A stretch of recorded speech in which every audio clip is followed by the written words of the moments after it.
bringing the heat, nowhere to hide. Four guys on a sports podcast, free from Chicago to Philly, Green Bay to Michigan's tree. Talking touchdowns, wrestling, and more. With laughter and banter, we'll settle the score.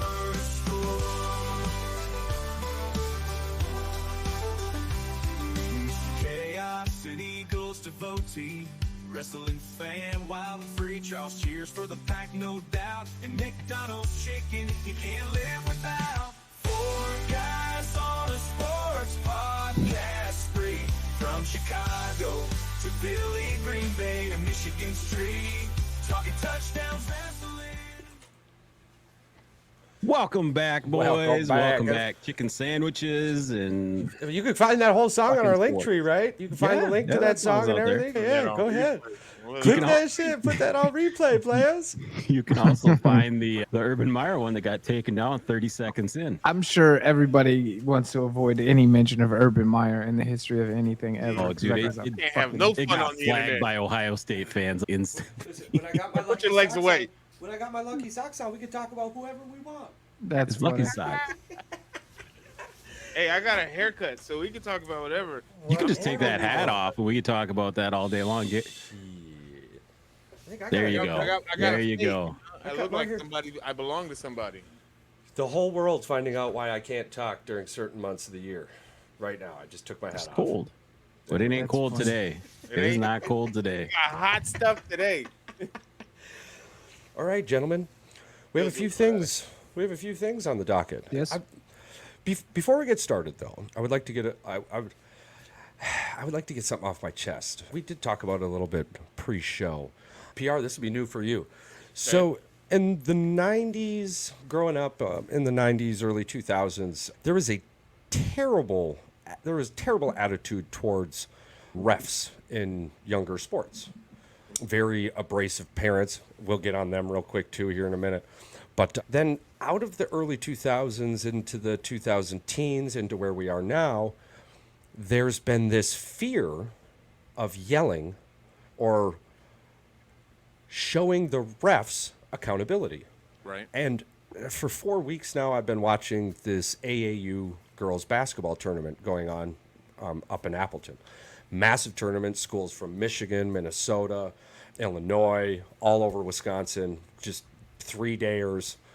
And you have a variety of refs in ages, all types of different backgrounds. So there's nothing specific here. There's absolutely no way to acknowledge anything other than they fucking suck at their goddamn job. And I am fucking sick and tired of not being able to hold these sons of bitches accountable. They don't know what a moving screen is. They don't know what traveling is. They don't know what bodying is. They don't know what a fucking hack foul is. They blow the whistle at random times. We're talking a 60-40 split here because there are a handful of good ones, but they're ruining the game. You are not learning moving forward.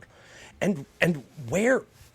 So the parents can't say anything, right? Because as we had discussed earlier, you're going to get harassment charges. You and your child are going to get kicked out. And these parents are paying thousands of dollars for these kids to be in these basketball tournaments. It's on the organization. It's on the goddamn organization to ensure that the referees they're putting out on that court can allow the game to grow and allow the game to flow the way it's supposed to. You have 6 to 14-year-old children, girls, boys, whatever we're calling them nowadays, but in my world, it's girls and boys. And they are giving all of the passion and fire on this court, but it's seriously, you have parents looking at each other and going, this is a damn street game.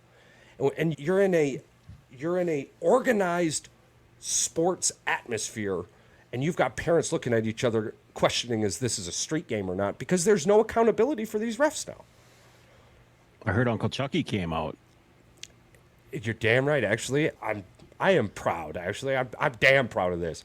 At one point, you had the coaches yelling about moving screens, both of them. Right. And I stand up, I take my fucking hat off, and I go, I'm not even a goddamn parent. I'm an uncle. Kick me out. And everyone got quiet and went back to what they were doing. I said, because I'm the worst one. So I'm going to assume that at least for me, because I'm not there yet, but I know that I am that parent that if my child is getting cheated, Yeah, whether it's individually or as a team, you're gonna hear my fucking mouth. absolutely. And Because at the end of the day, I get it that this is AAU. I get it that this is supposed right. to be a learning experience for the kids. However, as a referee, I'm pretty sure, just like any other job, there's got to be some type of training, some type of understanding, some testing that you have to go A little bit of accountability. A little bit. be a ref. Whether it's 6-year-olds, high school, college, there's some type of test, some type of screening that you have to go to. Whether it's basketball, football, baseball, it doesn't matter. So how am I gonna get in trouble as a parent that I'm like you said? And it's not that I'm just paying thousands of dollars for you to be on this team. I'm paying money to go see you play. It's It's not $75 a weekend it's for me not to en- go.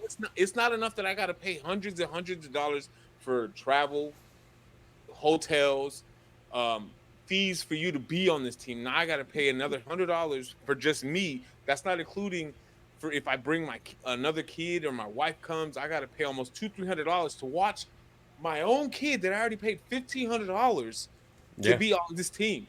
And you're not gonna let me bitch and complain about the right. stupid ass calls that you're calling on this court? Go fuck yourself. Bro, That's they're why so Uncle Chucky scared. came out. He said, Yeah, "Kick me out." dude. They're so scared that I've been watching this for 4 weeks. Ain't no way. Nobody says anything because they'll get thrown harassment charges. My best Their friend- kids will get kicked out. Yeah. My best friend, her son is in the 4th or 5th grade, I believe 4th grade, going on to the 5th grade, and he was on the basketball team this year, and I went to a couple of their games. And listen, this is my best friend, so I consider him my nephew. Yeah. So fuck that. One, whether it's cheering or not, you're gonna hear my mouth. She turned around, I was like, Paul, you can't be like that. You got me fucked up. Yeah. I'm sorry I'm embarrassing you, but there needs to be some accountability. If I see some shit that's not supposed to be like that, and if I don't see the coach saying anything, you're gonna hear my mouth. Yeah.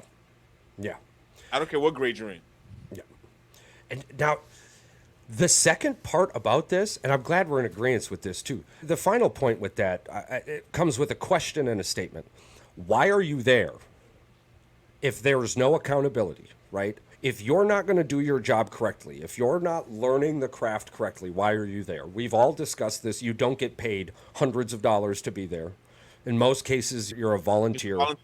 And I get that. But if you're not going to be giving 110% and you have this be grateful I'm here attitude, be gone, motherfucker.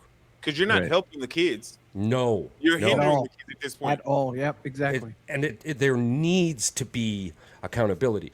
And on the opposite side of this, there are a handful of parents. Now, we could all watch videos of these just egregious acting parents. And in lieu of all productions that we're on, and which is funny for me to hold back what I want to say, but I have nothing nice to say about these types of parents. And I ran into one today.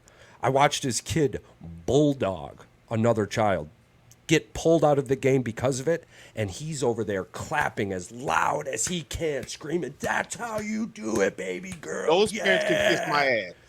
I wanted nothing more than to take this dude and show him the hands of God.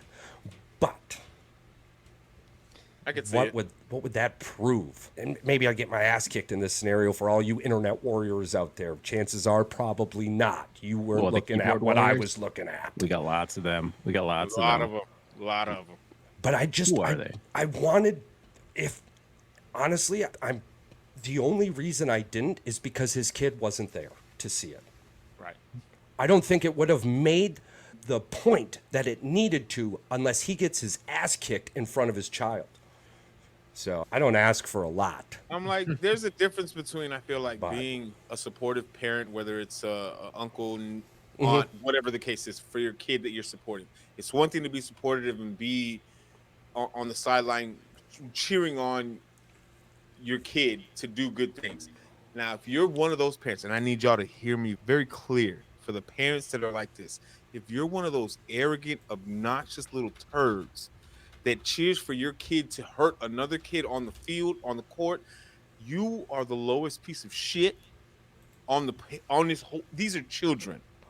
We're trying to make them better athletes, but by encouraging other kids to harm other kids and cheering that on, you are what's wrong with this sports as Absolutely. parents, and you can't be on the sidelines.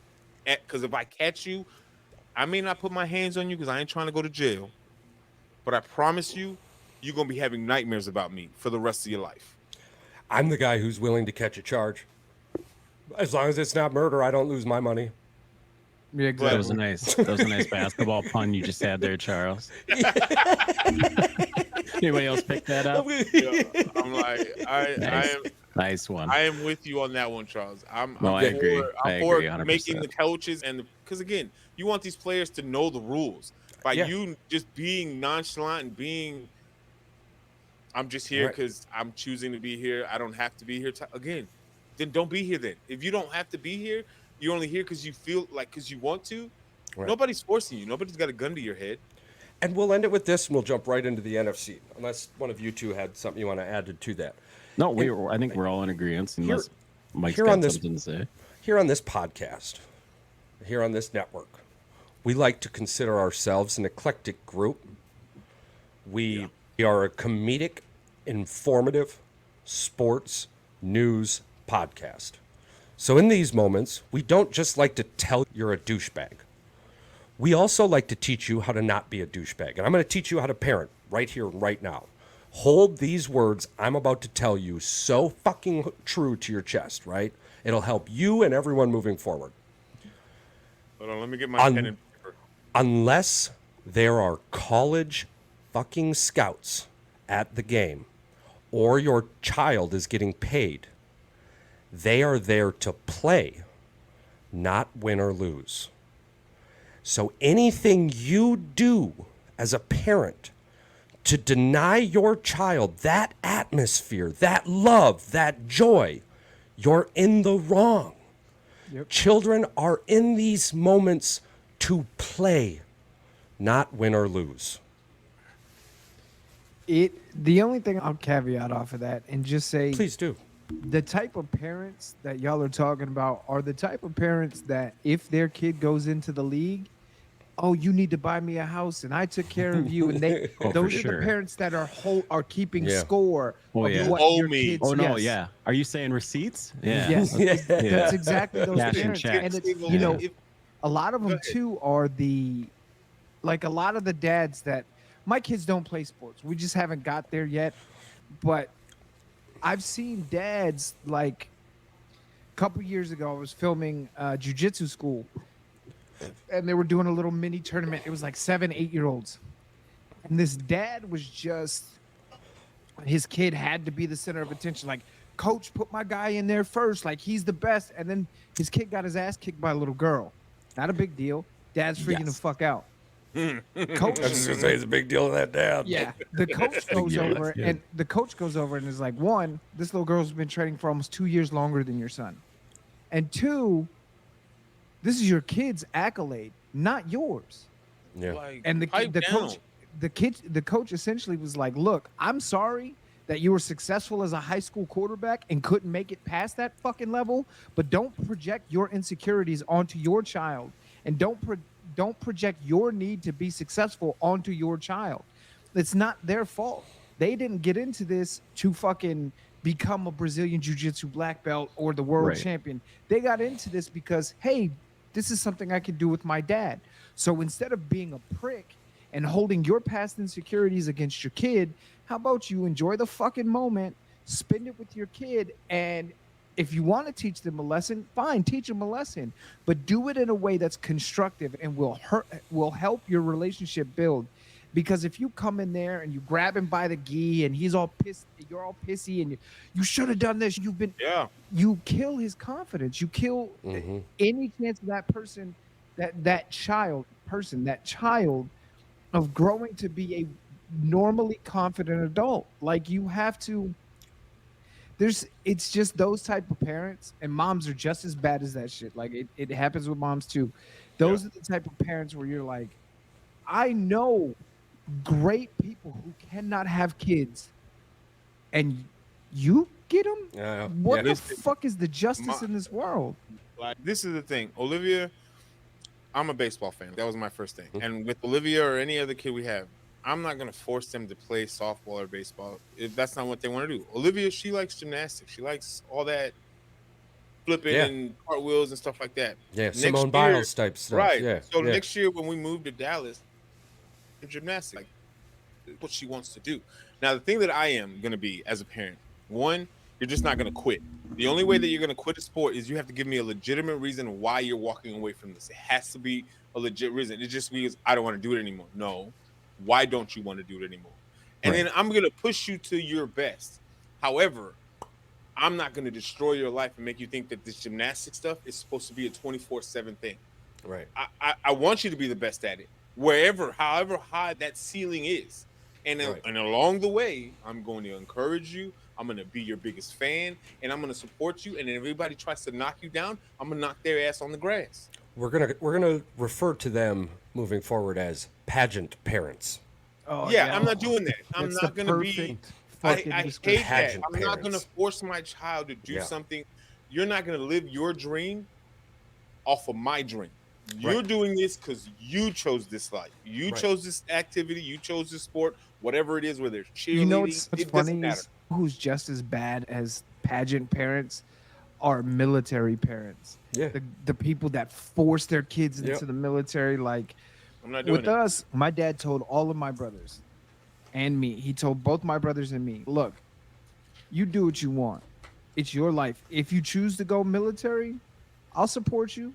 I'll have your back and I'll give you hints because my dad had 20 years in the Navy. So he'll tell you how shit's going to go. But he also was like, look, you can't. If the military isn't for you, it just isn't for you. Like it's Right. not for everybody. And I wish more parents were like that. That legacy of, oh, I played football, so you have to play football because your grandpa. Shut the fuck up with that shit. Right. Like, I'm not doing that to my child. The ultimate goal, you would think, would just be to be happy. That's it. Right. Not There's you're no other happy. alternative. Just happy. And if enjoy the happiness in its totality. Absolutely. yeah, absolutely. Talking about totality.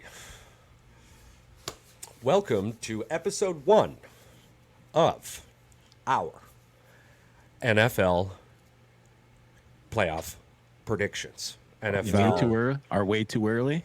our NFL, Way too early. Way too And, early. NFL division, way too early predictions. We're Yeah. going to sit here. We're going to talk it out. We're going to talk about what we think, what we know, how we feel. We're going to hit the NFC this week, and we're going to hit the AFC next week. But we're a bunch of chatty Cathy, so who knows how that goes. It's gonna be fun. Can give you all one trivia before we start.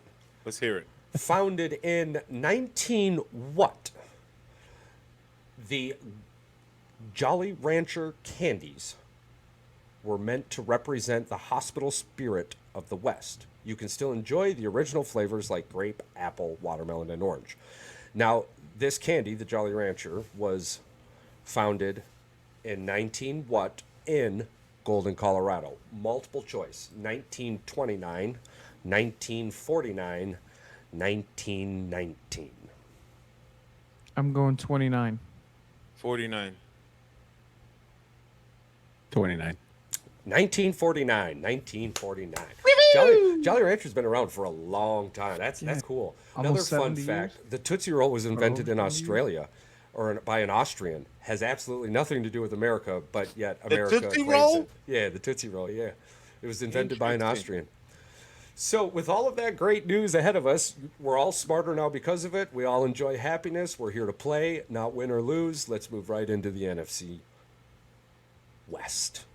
We'll go NFC West. Okay. Let's go NFC West team. That's 49ers, Seahawks, Arizona, teams. Rams. Rams. Yep. Yes, sir. Yes, sir. We've got the 49ers, Rams, Seahawks, Cardinals.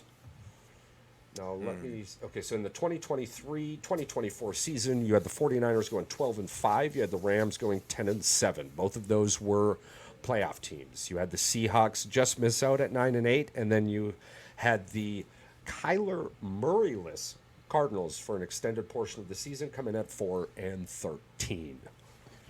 Should you do marry one, Fuck one, kill one, drop one completely out of the league. That's is funny. your other option. Who gets relegated? Who gets relegated out of every division? Yeah, Yeah, I guess that's what we'll do. It'll be like you're in love with one team to win. Yeah. One other team you don't really give a shit. The other team is a nobody, and the last team gets kicked out of the division. Then we'll make one giant shitty division with all the crappy teams. Yeah, absolutely. The relegated division. So That's a relegated division. I'm gonna write down the relegated teams. Just so that we can all That's see, funny. and we'll see if one of those teams somehow makes the playoffs at the end of the year. Yeah. Oh, That'd be interesting Take to your see which team makes relegation it. and eat shit, right? Like Yeah. right now, I want to relegate the 49ers, but that's a personal feeling. That's not because they deserve But to be no, relegated. Mike might be with you on that one. His whole Mike background is screams he's with me on that one. Yes. To be honest, how many more years do you think the 49ers are going to be able to keep Well, it up? Apparently, they only have 2. one good year left. I see 2. I see You 2 think good 2? years. Yeah, I see 2 good years. It depends on if they can sign Ayuk and Debo. If Right, they 'cause- miss out on either one, it's a 1 year. They got 1 year left. If they Yeah. can get them both at least on a 1 year deal, I'm with Chucky. I think they could get 2 more good years. Because they're about to be as financially strapped as the Rams were and the Chargers, I believe. They're getting to the point where they've got no money. It's all tied up in big deals and That Christian McCaffrey deal, yep. And Yeah, the they Steelers- I've got an deal. X factor for you, though. eventually they got to pay Purdy. I've got an X factor for you. Like, fuck him. An X factor for the 49ers or for the division? No, an X factor for the 49ers. We're talking. Okay, about all right. I've got an X factor. And You're gonna this- save this for Yeah, this is the professor's special chemical, right? Which chemical X is also known as human sperm. Just throwing that out there. But as he's eating a fucking cracker. no, I swear to God, yeah, chemical X is the scientific fucking term for sperm. So yeah, enjoy that, Powder Puff Girls. I don't want But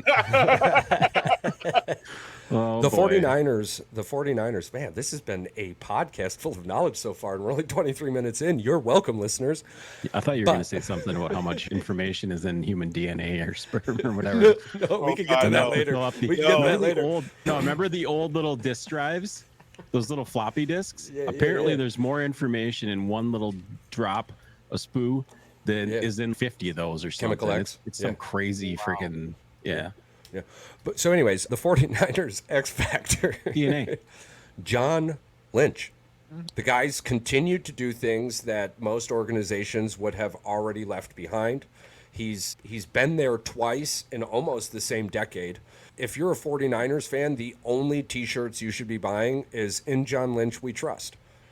Didn't I they think- just draft Terrell Owens' son too? Yeah. Or sign him? So I'm like, Yeah. Because did you hear what Terrell Owens said though? No, What's what do that? you say? No. Get the fuck He out said, of "Hey, Snapchat. he said, come on, me and my son on the same team. LeBron and Bronny don't got nothing on us. So you're 50 years old.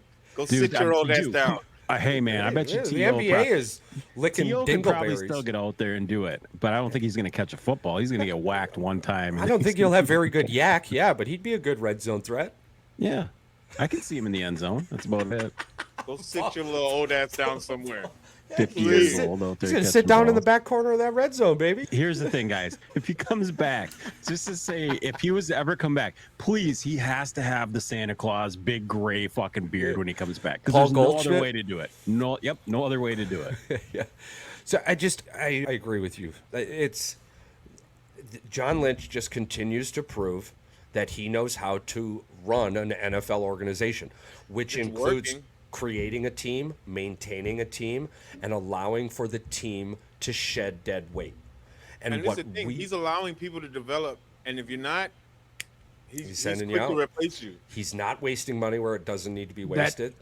He I mean- almost died on the Trey Lance deal initially, but getting rid of him to Dallas and the haul they got for him Got rid was of that money. Yeah, it was fantastic.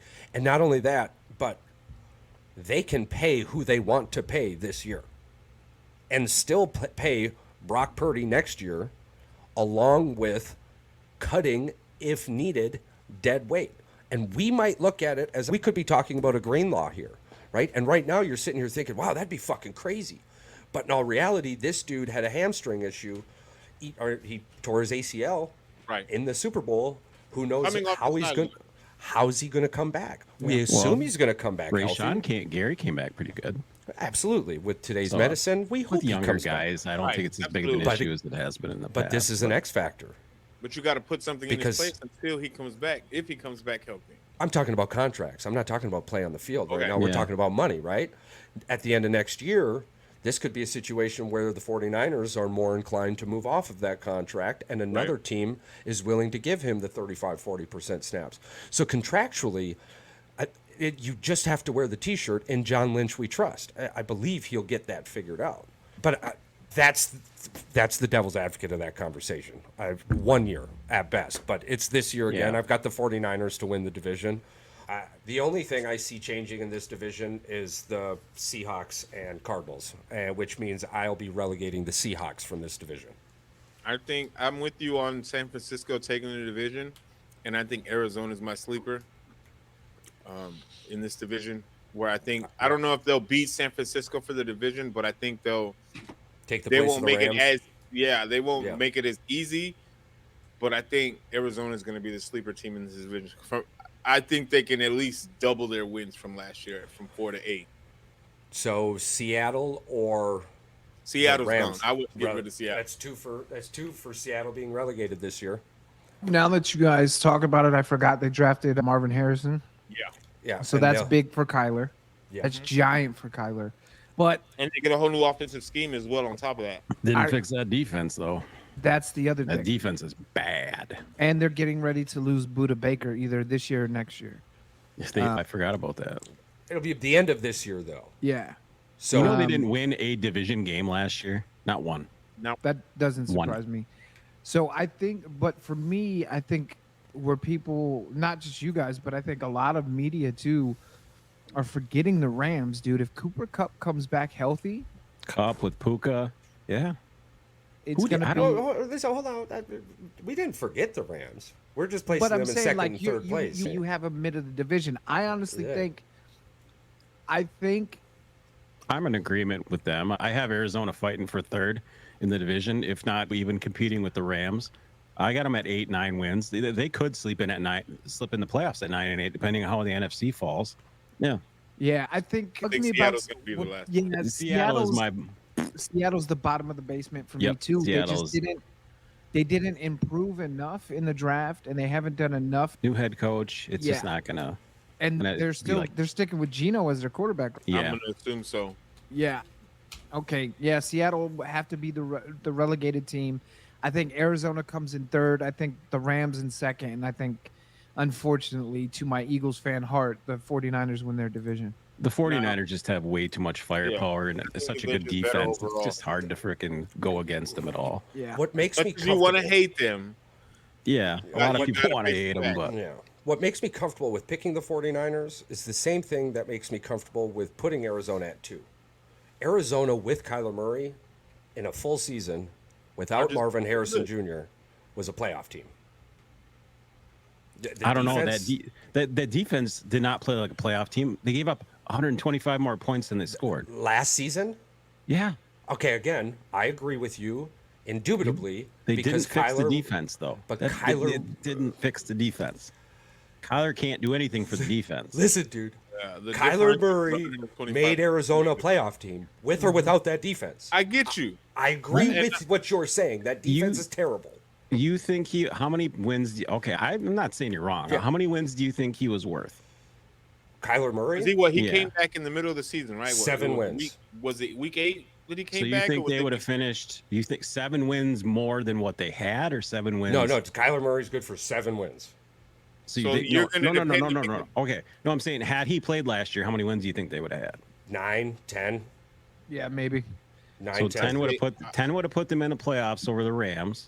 Yeah. And there's a couple of games that I can see just that off the- scenario. I can a couple of absolutely games see off that the top of scenario. my head where you're like, man, if they had a quarterback, it wasn't it would have came down to a last play, but Kyler Murray makes those last plays. I think, like Mike said, though, it's going to come down to Puka. If Puka and Cooper Yes. Kupp are both healthy, that's And as it's- good of a it's not 1-2 just that, combo though. as far as throwing to in the NFL. And it's fine that they have Cooper and Puka. That's great.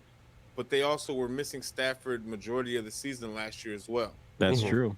So The other thing I'm going to give the Cardinals too is the Cardinals Didn't in their just lose Aaron Donald. their second round Rams pick. did, yeah.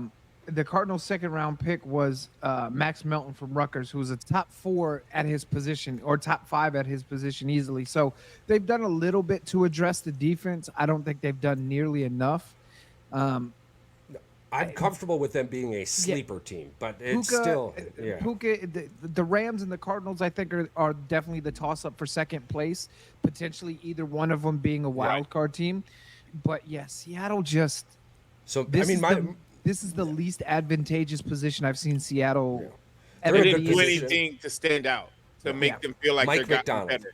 Since when Hasselback left Seattle, this is the worst they've been, probably. And they're getting a new head coach. They're getting a whole new system. Yep. It's everything. Yeah. Jamal Adams didn't pan out long enough, So because he was injured. So their defense is still good. Yeah. So the NFC West recap. We'll go Charles, Chaos, PR, Patrick. So I've got 49ers, Rams, Cardinals, Seattle getting relegated. Same exact order.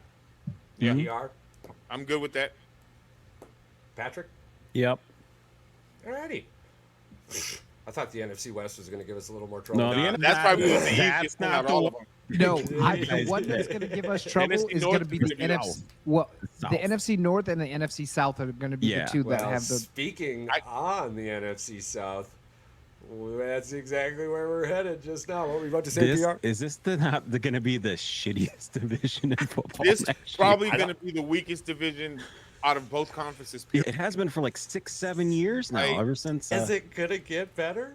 I hasn't don't gotten think better. so. I think if anything, one of them might get to 10 wins. But that's When was the about last it. time they That's were relevant? When Brady was there, right? Probably And even then, when they like, had, yeah.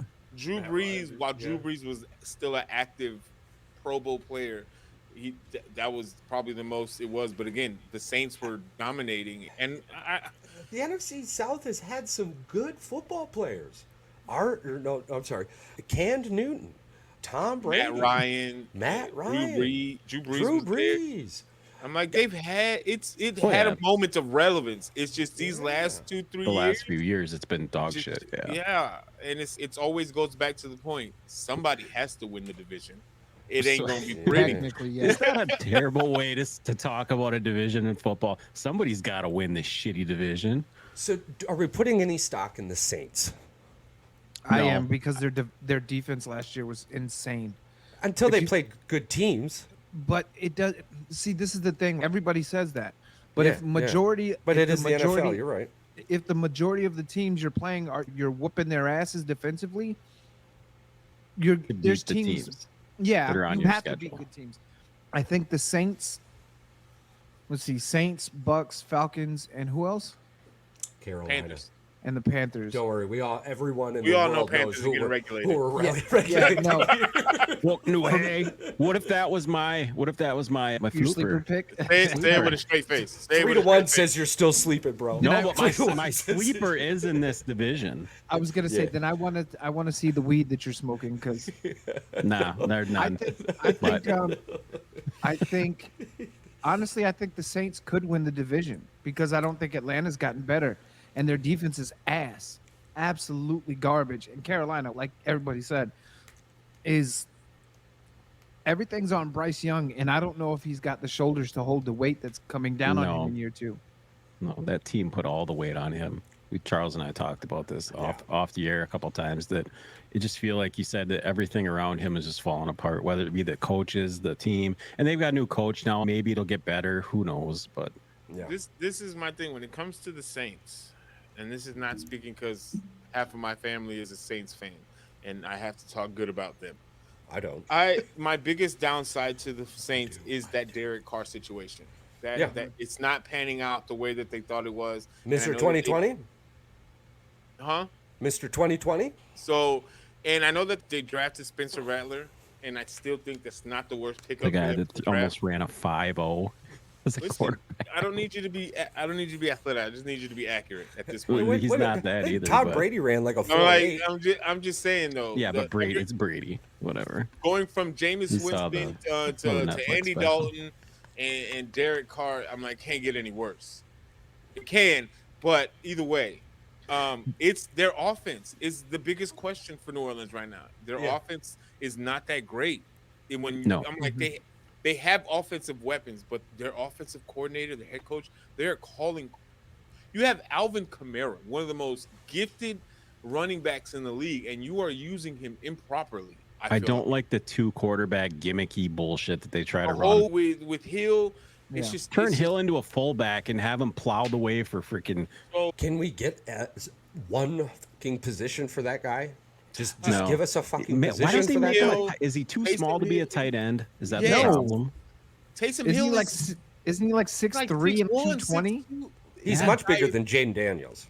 I promise you not that. speaking I knew that was coming. I knew you needs to either set him be- up for that, and I knew it was coming. He needs to be Oh, either man. a slot receiver, I'm gonna get a Jaden Daniels jersey and put it up back here. but I think You'd have to put it up team- tall. for me. I'll for put it up me- low. I'll put it. I think Tampa Bay is going to repeat as division champs, and I think the sleeper pick is going to be Atlanta. Okay.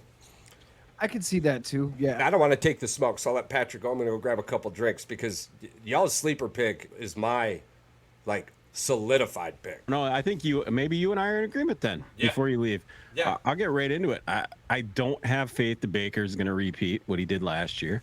I do have faith that Kirk Cousins is still going to be that 30 touchdown guy. Even with Atlanta, I think he's going to make that wide receiver core way better. And here's the other thing. They put a lot of money into freaking Cousins. So guess what? He's going to be throwing 35, 40 times a game. But the I other don't doubt it for a second. and the thing is, though, you've got Bijan Robinson in the backfield. Why are you not using him? I think they got so pissed at the ownership last year. They're like, the fans were calling out, why are you not giving this guy the ball? I think he either has injury issues or there's questions around him, his health. That's why they didn't give him the ball that much. But I have a lot more faith in Cousins being able to be more than a mediocre quarterback that they've had in the past 5 Kirk years. Cousins to Justin Jefferson was elite, correct? Yeah. Yeah. You've got Drake London, Kyle Pitts, Bijan Robinson, a decent offensive line. Realistically, Minnesota's defense is the reason why Cousins couldn't succeed while he was there. Yeah, absolutely. Indubitably. So you're saying that he can get a lot further with Atlanta than he did with Minnesota? I think he's got a Atlanta's better team. defense is a little bit better than what Minnesota had. Yeah. Last maybe year, why I'm Atlanta thinking- gave up 373 points, which is like the middle of the road for the league. Now, like- maybe the reason why I don't have that much faith in Atlanta is because, again, we got to see us three. We've seen Kirk Cousins multiple times a year, Yeah. so we know what he's. And it's not. And again, I'm not taking away from his ability as a quarterback, but it's just No, not I at all. haven't been able to witness this. You like that moments, like he was supposed to, and maybe you're right. Maybe the defense let him down Well, yeah. numerous of times. So maybe that might change. But until I physically see that change, especially when it counts in the playoffs, Yeah. I can't put all my eggs into his basket just yet. A The very NFC, comparable the defense, NFC actually. Championship game, when the Super Bowl was in Minnesota, Right. what caused Minnesota to lose that game? Defense. And we, in lieu of extending this show minutes longer than it needs to, we can continue to go back all the way to 1975, and it's the defense. Yeah. And I hate saying this because Kirky Cousins is a Michigan State guy, and I was the king of screaming garbage time quarterback. Yeah, me too. But I watching, didn't like the guy. But I mean, his hookup with Hawkinson was always money. His hookup with Jefferson was money. His hookup with Addison was money. I guess arguably, and maybe because I'm drawing a blank, the only negative thing I can say Kirky doesn't have is that major number one. Who am I forgetting? Yeah. You got Drake London. You've got You got Drake Ludden, you got Kyle Pitts. Kyle Pitts. Like who you're did solid weapons. Those are solid Yeah, weapons. and you got Bijan Robinson. I just don't think. To me, Drake London is that. I don't think he's that number one. perfect- He's a number yeah, 2 he's or that a Wes 3. Welker like. But in this offense, he's going to have to play the number one because He's they gonna have be the the that, number one. that might hurt him. But because the division's so fucking weak, like we've all That's talked the about, other It won't be so glaring. It's not I'm gonna be not so saying glaring. Atlanta's going to blow the barn doors No. off Right. of anybody in they're this division. I'm just they're thinking at they're best going a to. one and done. They were 7-10 last year with a dog shit quarterback. They had no two dog quarterback shit last year. quarterbacks. Two They had dog two shit dog quarterbacks. shit quarterbacks last year. Yeah, Still won 7 games. And if you would have let them, they would have taken a quarterback at 7 instead of 8 Probably. after signing. Yeah, did they? Everybody did they take a quarterback? I thought they took Big Phoenix Energy. Here's the thing with that too, and a lot of people can be upset about it, and rightfully. But I think I'd be more upset taking a guy who was the 15th pick at 8 because that's where we thought we should take him. Other than, hey, what have people done that's worked? Green Bay has a fucking literally a paper trail that's You got a 30 plus blueprint. year You long, a fuckers have a blueprint blueprint. that's 30 plus years long. And guess what that entails? Taking a MVP. quarterback when it's going to piss everyone else off. Yeah. And that's exactly what Atlanta here's just the did. thing. It didn't piss me off that they got a quarterback. It just right. was. It pissed off Kirk Cousins. Whoops. Right. But and- guess who and else I got under- pissed off? Aaron Rodgers, Brett Favre. And That's now- the blueprint. That's the fucking blueprint. And I'm For like, for some teams, it think it's works. gonna work. It might work if they do it Right. right. And this is the Well, thing. Raheem Morris isn't Light a fire bum under their ass. head coach. Raheem Morris is Right. a very good coach. So Yes. he understands defense. So we already know that defense is going to be Better. very stout. And if you don't, It's- and if Kirk Cousins has proved he can throw for 4,000 Right. yards a season. I'm like, yeah, we know we make fun Multiple of him for years. stealing. We know Multiple we teams. make fun of him for stealing money because at the end of the day, this joker He's is stealing Mr. money. Consistency for what he does. We'll give him that. However, again, and we're not taking away from his ability of playing the position. 250, 'Cause 350. He's definitely top 15 quarterback. Well, is he not? Is he the best quarterback in that division? Yes. Hands Yeah. down, right? And how do you win a division? Best quarterback. You need a good quarterback and a decent defense. And again, I just need to see it. Yeah. Just because of the track record, I just Right. need to see it. Now, if that's just my hesitation when it comes to Atlanta, I just need to see it from Kirky because, again, in Minnesota, we've seen that 1 year where they won 11-1 games with games that were like 3 or less You points. can't really blame Kirk for playing in then- a division and- with one of the greatest quarterbacks of all time. The goddamn Giants and Daniel Jones. Yeah, well, hold on, though. So did Aaron Rodgers I'm Yeah. just saying. at it- home. So again, not taking away from Kirk, not Right, taking right, away right, from right, Atlanta. right, right. I just need to see it. I still think they'll be a playoff team if, Yeah. again, somebody has to win this division. But it's Yeah. definitely not going to be Carolina. And unfortunately, I don't have faith in New Orleans. But How many wins does Kirk Cousins get you in the NFC South? this NFC South, I could see him getting at least 10, maybe 11 wins. That's a playoff team. Yeah, Yeah. of course. Yep. What did the Saints get? Maybe 7, maybe 8. Yeah, So I the think Saints are- we're all on the same page here. We're going and Atlanta. Carolina might only win one this year. Yeah, because they need another I number don't one know. draft pick. I'm like, they might not win any, to be honest. They might So- Detroit it up. Yeah. So we They got might be the first team to go 0-17. Atlanta, New Orleans, Tampa Bay, Carolina. Yep. So I'm switching Tampa Bay.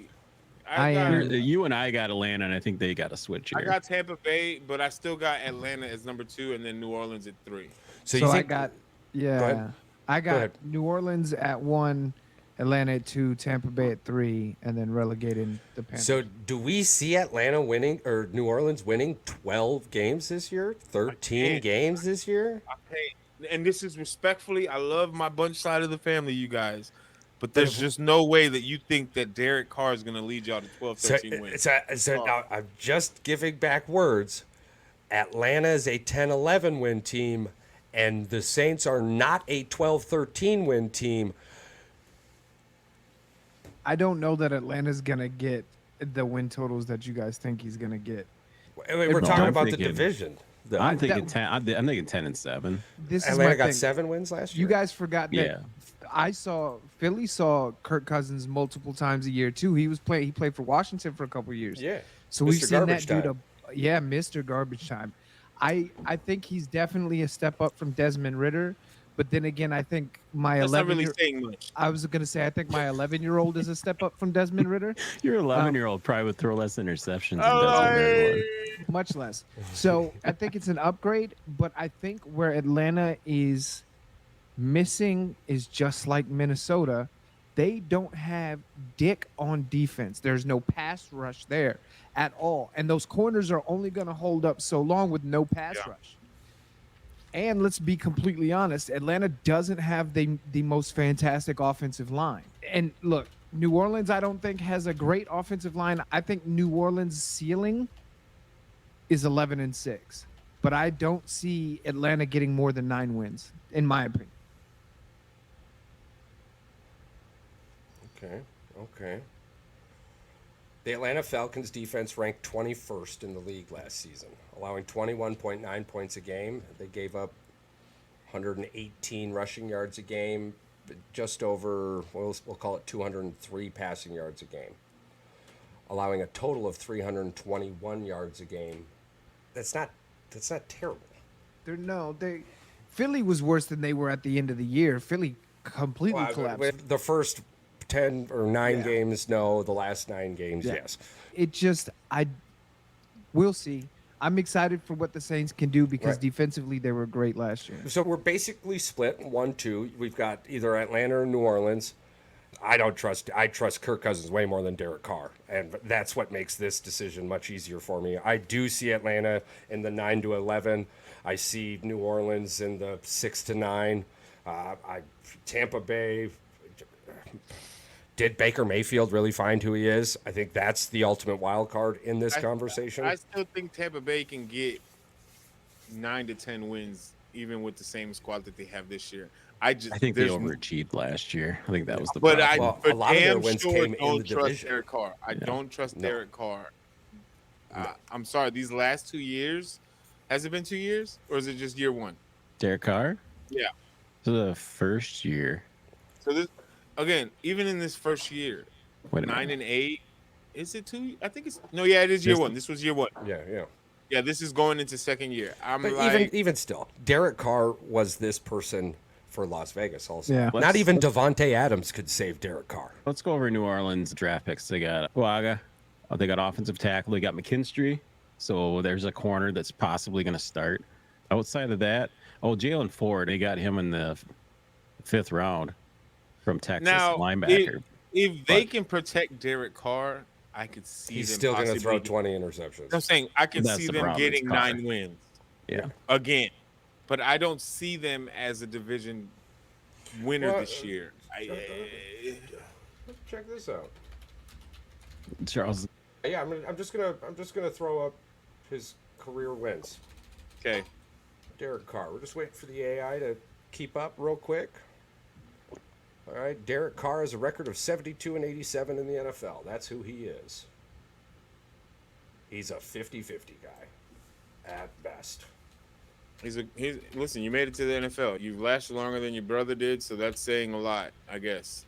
Hey, speaking of NFL, I thought you were going to bring up this thing about the 30 players that were better in the NFL or whatever. We're going to bring that shit up at the end. That's got to come up at the end of the freaking podcast episode because I think we all have a strong opinion on this.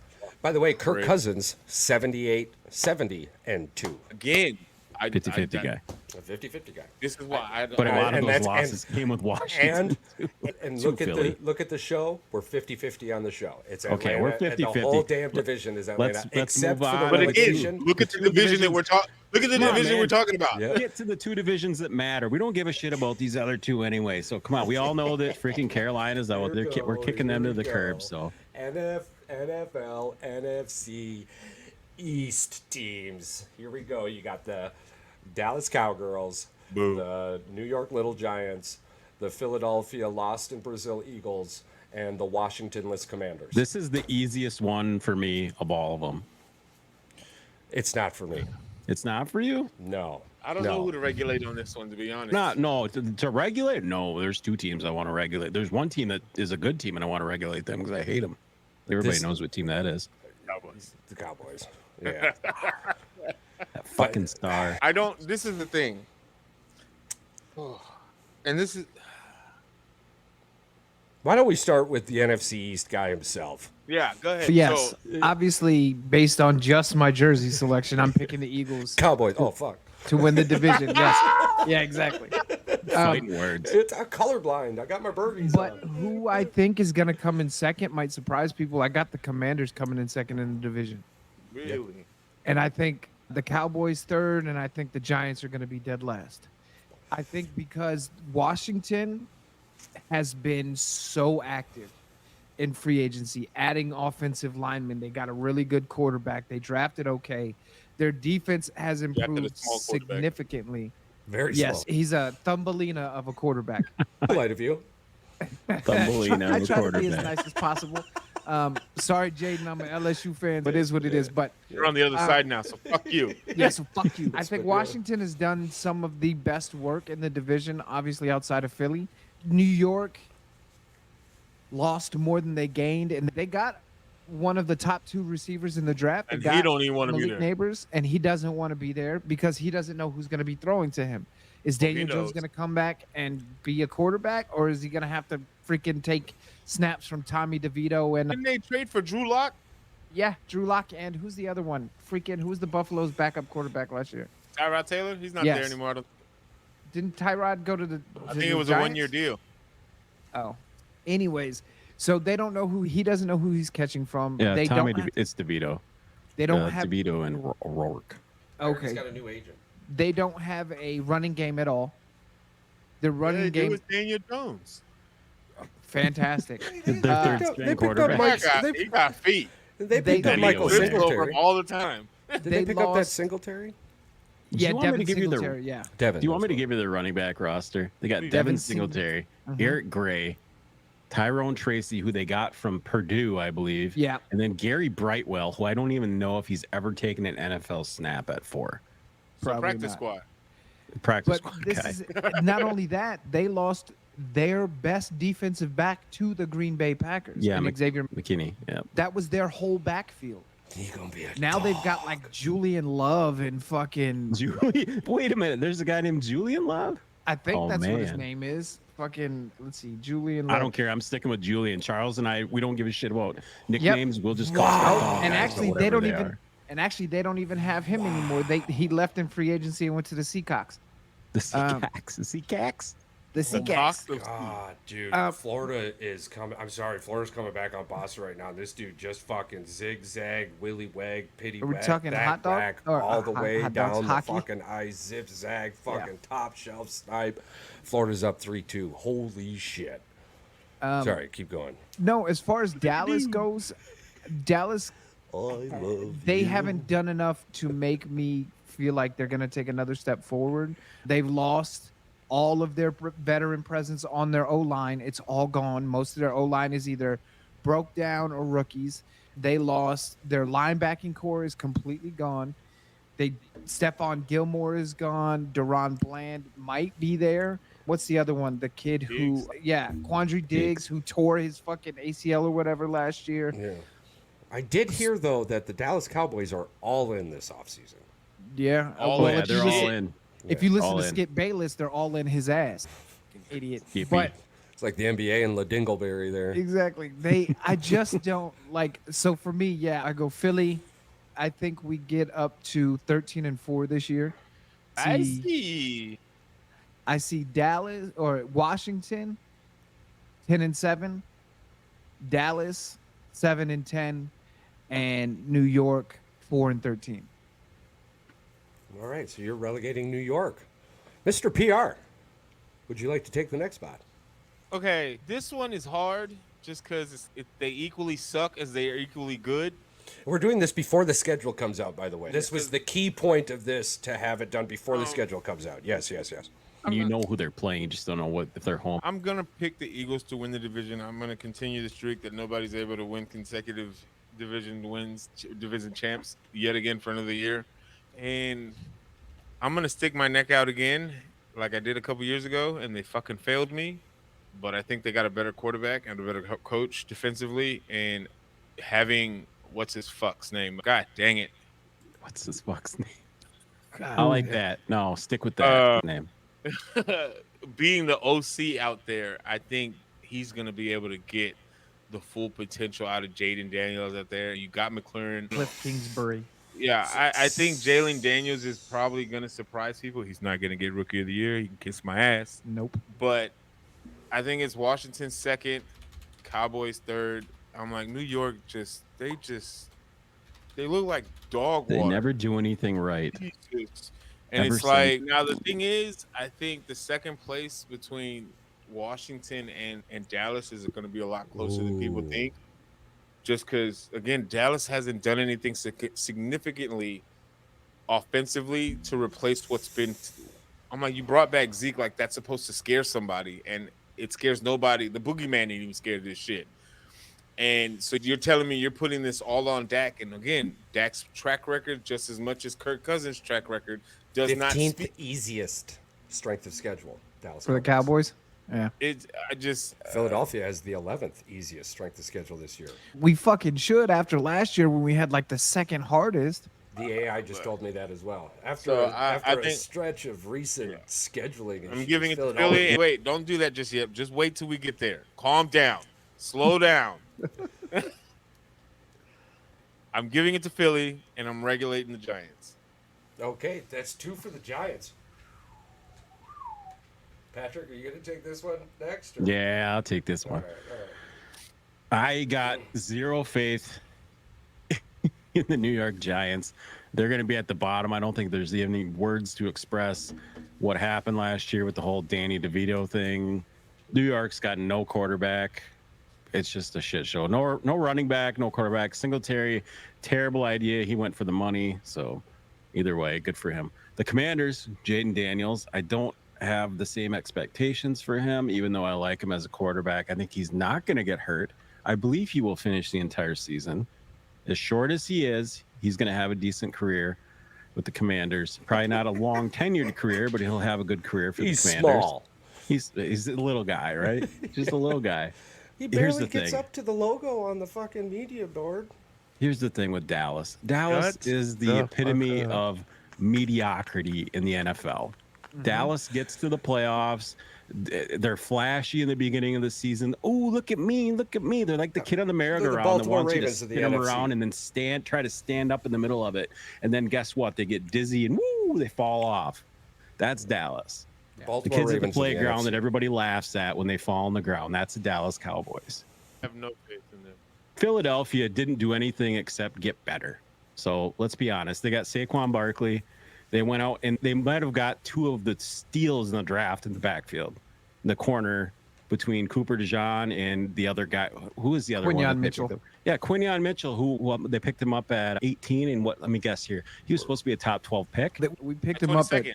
22, and At he was supposed 22. to go 12. Yeah, But they went offensive heavy in the first 15 picks that he dropped all the way down. that's fine. I said they They- got an they A. know that. They got an A for the first 3 rounds of Yeah. the draft for sure. Charles and I are very bitter about this, but at the end of the day, if you miss on it and somebody else capitalizes, that's your fucking problem. No, So you're bitter. He's angry.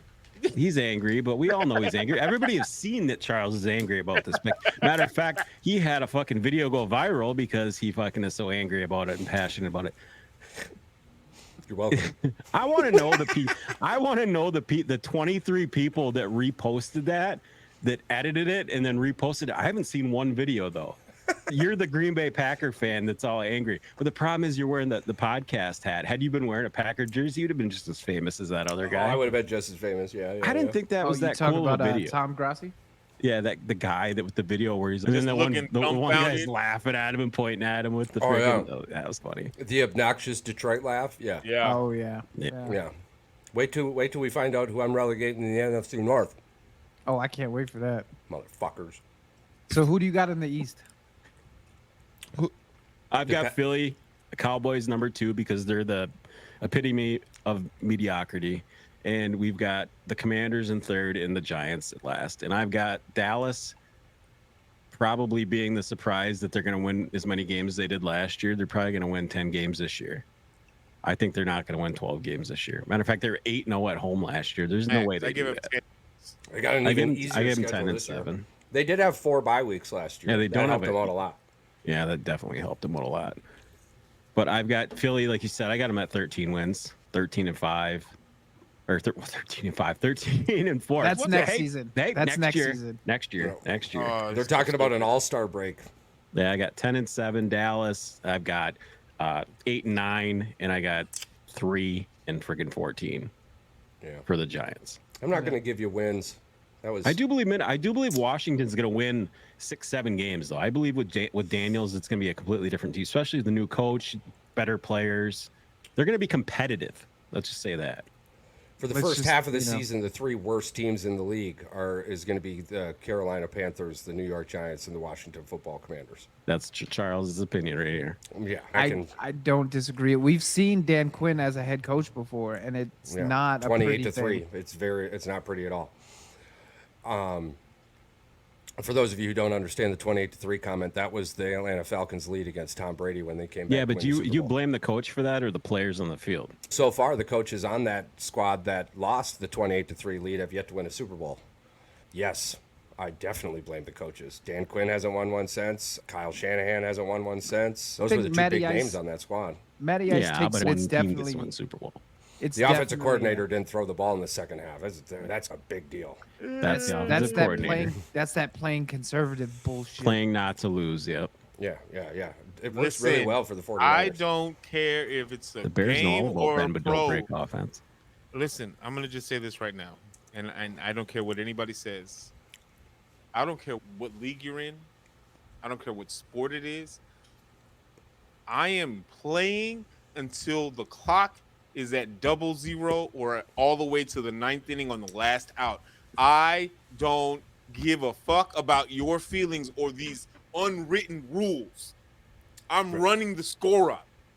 Who was that quarter? Who was the coach that said, "You play to win the game. You play to win the game"? That's Washington football, or they were the No, Redskins it was- at the time.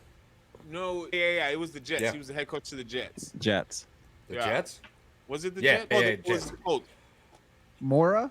Is that who you're talking about, Jim Mora? Might have been. I thought No. it was either the Jets or Anyways. the Redskins. Yeah, you play to win the game. Yeah, that's anyway. Yeah. That line, yeah. I'm like, because I know that unwritten rule in basketball where if you're up by 30 points, you're not supposed to score. If it's 10 seconds, fuck that. Yeah. Fuck No. you and your You- sportsmanship. Hey, you put my kid in there, and my kid has 30 seconds left in the game, You- and that's the you only shoot time. that ball. If he's 40 feet out, I'm like, dude, who cares if you can't make it with two hands? Just wing that fucker with one hand. I don't give a shit if it hits the backboard. I don't care if you lose. We're winning by 4 or 40. Yep. I run Chuck it. that score up.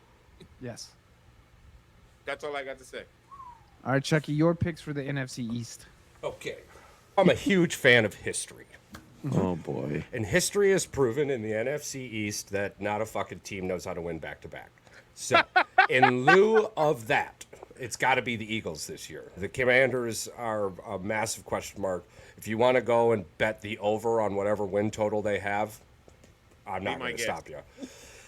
You've got way too much money to fuck around with. though. If they put it at Clearly you don't 5, care. I might bet it. I may go to the casino this week and bet it. If they put it at 5 when the schedule comes out, Yep. I might bet Because it. six is a winning bet. It's just 6, Charles. Just 6. You can't. Come on, 6. I'd still take 4. So, Wait, what way were you going with it? The other way. The other way. whatever way you're going, I'm going. It's the Commanders there. The Giants have way too many question marks. They've got a good head coach, and he'll be ruined. He'll be a defensive coordinator on somebody else's fucking team next year. That's the New York way. So I do agree, New York to be relegated. I wouldn't be surprised if it was Washington, but a 3-1 regardless takes the cake with New York being relegated. Coming in at number 2, I just don't see Washington or New York getting close to 10 wins. I don't see that reality happening. Dan What about Quinn combined? combined, maybe combined, but the division's too good. And looking at the other two strength of the schedule, because the division's so good, it's sports, but history's on my side. Majority of the time. So it's going to be Philadelphia, Dallas, because with the 11th easiest schedule, they still have a good offense, and they still have a good defense. They're missing parts, indubitably, but And they got a top 3 receiver in Dallas. and they've got a good coach. Mike McCarthy's a good coach, right? You can't not win a Super Bowl. You can be the reason you don't win Super Bowls. Dan Quinn, Dan Campbell, Mike McCarthy. Well, the list can that's- keep going and going. I and don't going. want to be that guy, but I think arguably it might be because of Dak Prescott that they haven't won a Super Bowl. And I don't disagree with you there either. I think that you have the third chapter of Lemony Snicket's misfortunate events, whatever the fuck that shit is called, right? The Cowboys will rename it and put it on a Let me t-shirt. ask you one question before we move on to the NFC North. Yeah. Yeah. if Dak Prescott continues this way for the rest of his career, right, as far as statistical wise in the regular season, Yeah, back up to MVP. just keeps going in this route, always Right. has good season, has good stats, all that jazz. Is that enough to solidify him as a Hall of Fame quarterback? He's got to 15 pull a from now? Lamar Jackson and win an MVP. Otherwise, no. Yeah, no. You don't. You're not a Hall of Famer for winning regular season. He's on the games. same. He's on the same fucking pedestal for me right now as Josh Allen. Yeah. And Yeah. I actually, mean, ask and me that's if Josh sad. Allen's a And I Hall would of Famer. pick Josh Allen before Dak Prescott. Yeah, but Well, the yeah. thing is that not sad to think of. You've got It's- two great quarterbacks, That and you're can't like, do shit. but no, I'm just mentally, I can't put either one of them as, oh my god, I would take Allen over fucking Prescott. I think we all The unfortunate agree on thing this, but- when it But comes it's not really to, saying much because they're Right. both pretty much doing the exact same Well- thing when it counts. the Right. unfortunate thing for those individuals is there's always three people above them. Mm-hmm. In their division, there's always three quarterbacks playing better than them, and that's what happens. It's the same like with Kirk Cousins, right? Let's just use Kirk Cousins as an example. There's always been a quarterback in his division who's better than him. Now he's finally in a division where he's the guy. Let's see what happens. He's always had those stats, but everybody knew that he wasn't. Right. that He wasn't better on the than best them. team in the division. Do you knock Minnesota for not winning a Super Bowl over the last 30 years, or do we recognize that Green Bay has been that good over the last 30 years? Well, I think Um, it's you easy at to the say same that time, Green Bay has been that good over the last 30 I years. think And two things can be true at the same I was, time. Yeah. I was gonna say, I think you Sure. can do both. One is going to cast a further shadow, and it will allow whoever wants to sit in that specific shadow to sit in that specific Yeah. shadow. As a Packer fan, I'm like, arguably, than the the Bears other shadow. fan. I'm like, Green Bay has been more dominant in the last 30 years in my existence. It's just a reality. I hate to admit it, but it is what it is. However, you can't sit here and tell me that Minnesota hasn't tripped themselves up in that same process as well. indubitably, Aaron Rodgers got hurt for one whole season, so Like, at bare minimum, You know- we should have seen Kirk Cousins capitalize on that, and we didn't. So I agree with you wholeheartedly. I think, but that's just me. But, No, I yeah. do. It's just when it boils down to the NFC East, it's history and track records. Washington hasn't done enough. That's cool. You can buy a brand new fucking thing. Guess what? A lot of the times you send it back because it came out of the box broken, right? That's Still glitches. That's why you Yeah, don't buy the absolutely. new shit right away. You don't buy the new iPhone as soon as it comes out. You guys You want to give hear it- something? you give it a That's few really, minutes. you want to hear something really funny? what's that? So I was listening to a sportscaster guy talking. It was a podcast. I think it was like those guys that know sports or something. The guy goes, what reminds me of a team that should be really good that just doesn't do good during the regular season, like you said, Lamar Jackson. He goes, it's like the kid that's 12 years old, and he goes, he used to be a big bedwetter. And he goes, he's been going for 7 years and he hasn't pissed the bed. He goes, then that one night you just tell him, don't stay up and drink a bunch and play video games. And then he stays up till 2, 3 in the morning and he just pisses himself to bed. And you wake up in the morning and you're disappointed, you're fucking sad, you're cleaning up a mess and you're saying, what the fuck? And he goes, that's how he explained teams that piss the bed.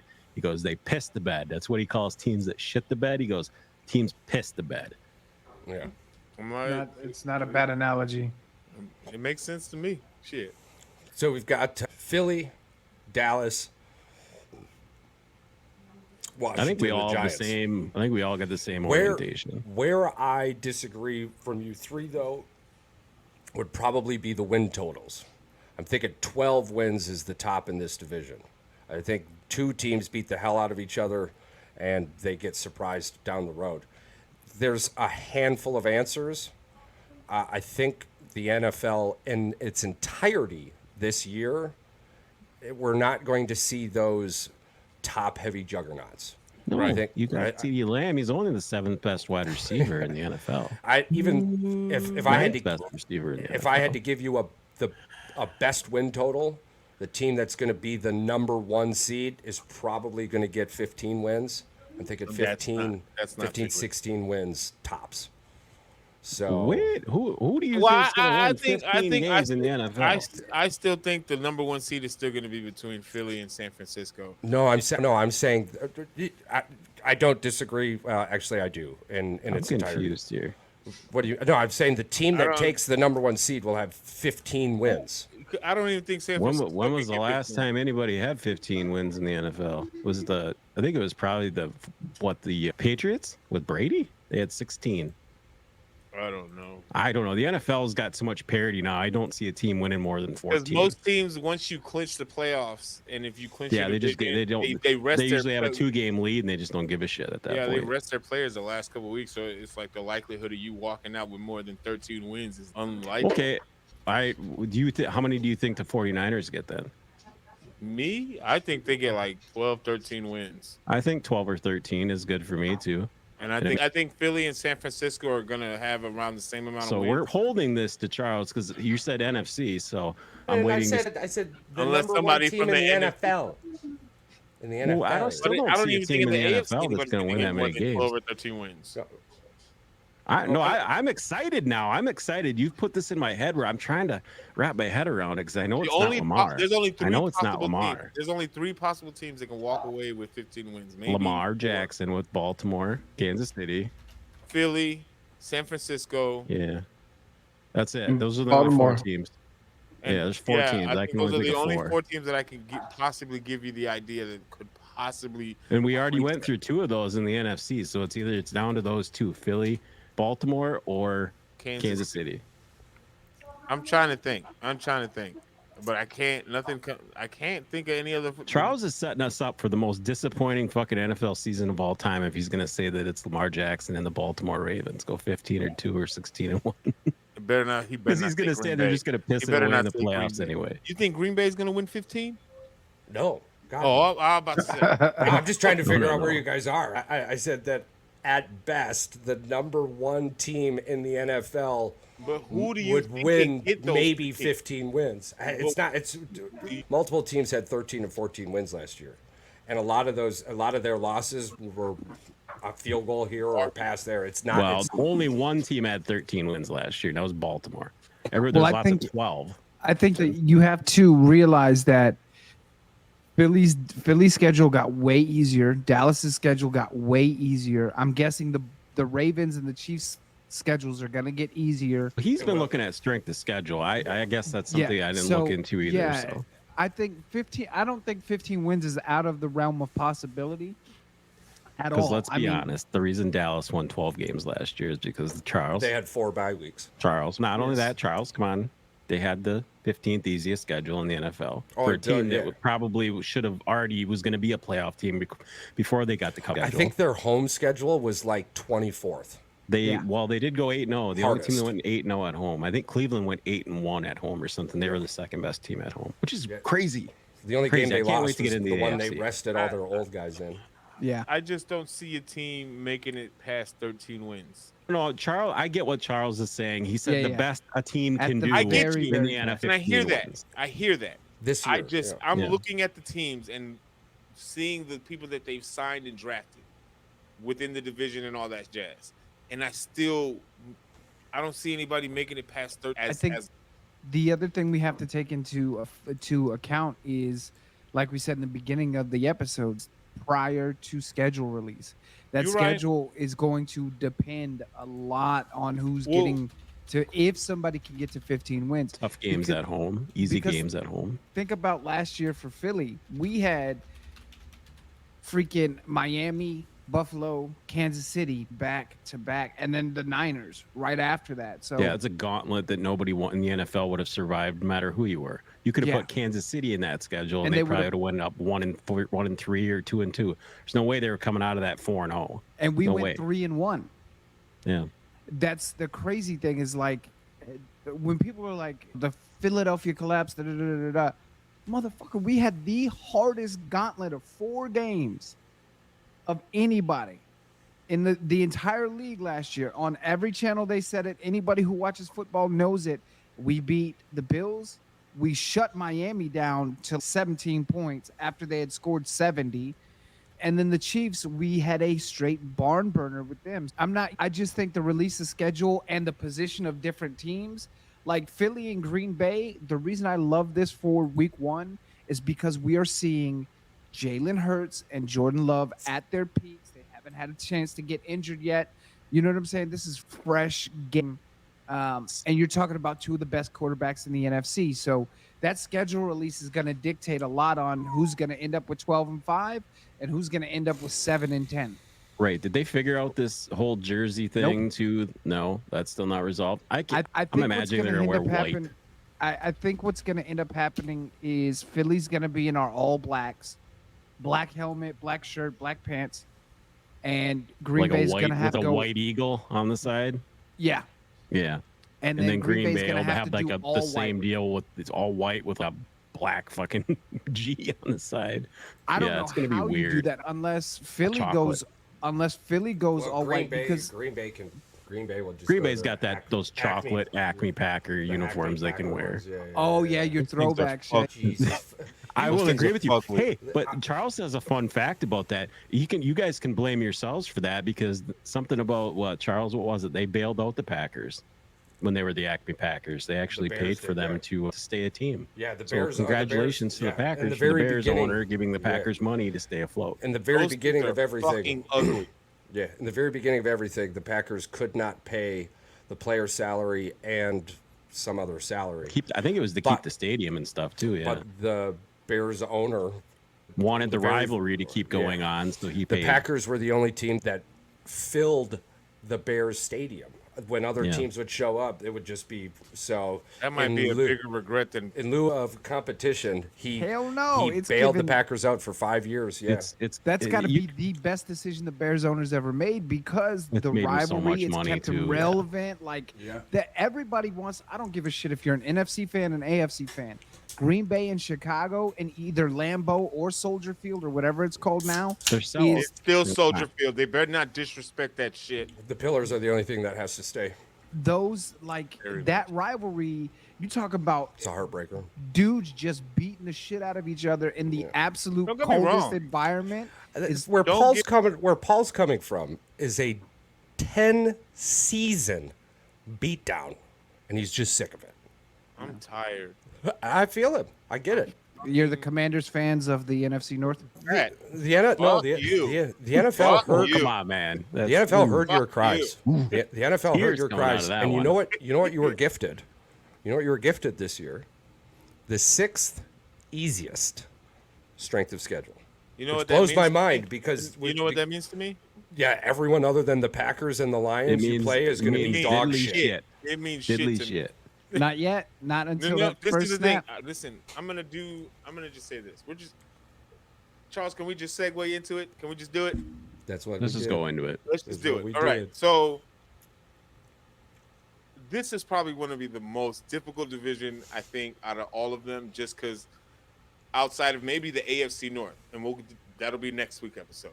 Every one of these teams, potentially, if they play up to their expectations, could be a playoff team. Now, with that being Could be. said, Won't be. Patrick, I'm not gonna be a fucking delusional fan, and I'm not gonna say we're gonna win the division because I'm not gonna put myself in that kind of fucking disappointment yet. However, for the sake of fuck this and fuck everybody else, Minnesota is getting regulated, and they can suck my dick. Oh, I think everybody. Oh, come on now. We all thought that was going to happen anyway. Honestly, I still think Detroit's going to repeat as division champion. However, Green Bay can slide into that bitch real quick, real fast, depending on how the beginning of the season starts for both of you guys. Whoever strikes the iron hot initially and is able to come out hot in the first 6-7 games, that's going to determine who's going to be the division champ. And that even goes with Chicago as well. Let's be realistic. Wouldn't you, as a Bears fan, would you be happy with a Packers split? Even a home and home split with the Packers, just to get that monkey off your back. Me personally, Yeah, just for the sake of talking shit, to be able to have that win, just for we the hell gotta of it. whoop Yeah. y'all's ass twice. Okay, okay, so he's taking this completely the other way. I gave you an out on this one. And 4 you took minutes it- ago, I'm not going to be a delusional fan. 4 minutes later, I didn't realize No, this is Devontae the Sweat was on passion the coming out in his voice, podcast. though. This is it. I would be. Listen, we can go 9-8, and if we Yeah. beat y'all twice, it's a fucking win for me. Super Bowl. The Lions used to 9 say and that However- too. You could win 5 games if, as long as 2 of those have a Hey, Green bro. Bay L next to him. He don't give a shit about what else Now, happens. realistically, it's being a split is probably the most ideal situation. Logical and It's- realistic. Yeah. And it's like, as much as I would want to beat y'all at home, I think it would be so much sweeter to beat y'all in Green Bay. Like, to walk away and go home and be like, hey, fuckers, we own you bitches.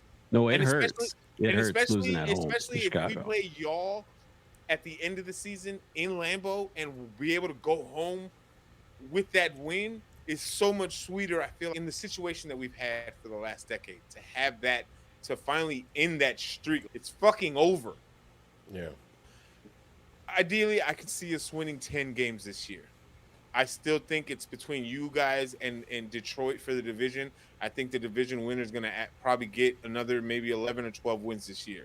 So it all depends on who gets hot first between you guys within the first 6-7 games. Whoever able to strike hot and stay hot within the first 6-7 games, especially after y'all's first meeting, I think that's going to determine who's going to hold that lead. Because Jordan Love surprised the hell out of everybody last year. More than what I thought he was going to be. He performed very well. I'm like, but Jared Goff, his team got better offensively. They got better defensively. They still have a lot of momentum going after. Like, they made it to the NFC Championship game last year. And barely lost. That's what I'm saying. Like, they have a lot of momentum on their side. But so do you guys. Y'all literally spanked the shit out of the Dallas Cowboys at home.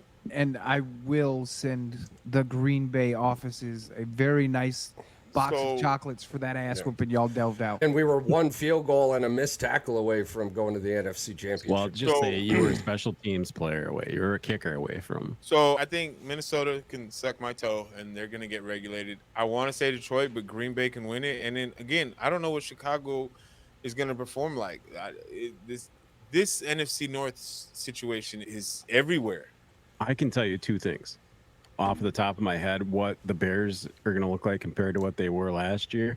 Night and day. Weapons. Night and day. Offensively, it's going to be a team that it might not click in the first 3 games of the season. It might be a lot of hiccups, but towards the end of the year, if they have the last 6-7 games of the year, if they have a fluid connection between all those players and all the pieces that they collected, Keenan Allen, Caleb Williams, Gerald Everett. Rome. My grandmother had wheels. She'd be considered a bike. Charles, I do understand this. A unicycle. We'll call her unicycle. I'm just saying, there's a lot of ifs, ands, or buts in this. I know there's a lot of ifs, ands, or buts. you We put also that- had these ifs, ands, or buts with Jordan Love as well, too. So You we put can't. that a We can't. lot We have nicer to put than I thought ourselves you in were these going to. shoes sometimes. I know. I couldn't keep listening to all these ifs, I'm ands, like, or buts. again, The I'm Bears not- are getting regulated for me. It's. You You're can. an asshole. I'm being realistic, right? I might be the No. only one here being No. realistic. No. Just because you got a bunch of shiny new toys doesn't mean you know how to play with them. Okay. So let me ask you this, Charles. Let's The just, Bears have had shiny toys since '85. When have they played with them correctly? we haven't had this many. The shiny Lions have toys. had shiny toys. They're just as bad. Since '69. They're Listen, just as okay, bad. So you're telling me Minnesota right now is better than Chicago right now? Yes. You are out of your fucking No, because Chicago hasn't proven a damn thing other than they can Mark. accumulate first-round draft picks and keep a coach they shouldn't keep. Let's make a bet. I will. Let's Okay, make a okay, all right. I'm backing out of this. Me and Me Mike too. are backing out. We're I just, will. Make a bet. All right. So We'll what's right. the under for Chicago's wins and Minnesota wins? 8.5 for Chicago. So I'd say it's. it's going to be I a think two-part he bet. thinks that Minnesota. I can't give Minnesota a 9, but I can't give them an 8. So they're both 8.5 to me. So over under on wins. Who gets more wins? Minnesota. Because in this scenario in my mind, they beat Chicago. Ain't no fucking way. I Oh, don't you think they win this by default with a better division record? with the better Okay, division okay, record. I take that. I don't. So what are we putting on? What are we putting on the table? Whatever you want to lose, bro. This is simple for me. Shit. Oh boy. Oh, good. Okay. So if Chicago ends up with more wins than Minnesota, Yeah. you have to. Fuck! I got to think about this. Think about it for a second, because Patrick, give your list. And then All right, keep you have until the beginning of preseason to figure this out. All right. And then Yes, once that's perfect. preseason's- Oh, no. You have till the beginning of the schedule release, the actual schedule So I got release. 2 days. Oh, when is it? Yeah, Today. so I it's- got yeah. 3 Yeah, days. that seems fair. Yeah. That seems fair. I 'cause got- either Because way I was has going to say, an I could advantage, give you the strength of schedule right now, and I can tell I you got that the 3 Bears days. are in a much better position than the All right. Minnesota Vikings, but it doesn't matter. Yeah, I got yeah. till the 15th. Minnesota All right, Vikings have the same strength of schedule as the Chiefs and the Commanders. Interesting.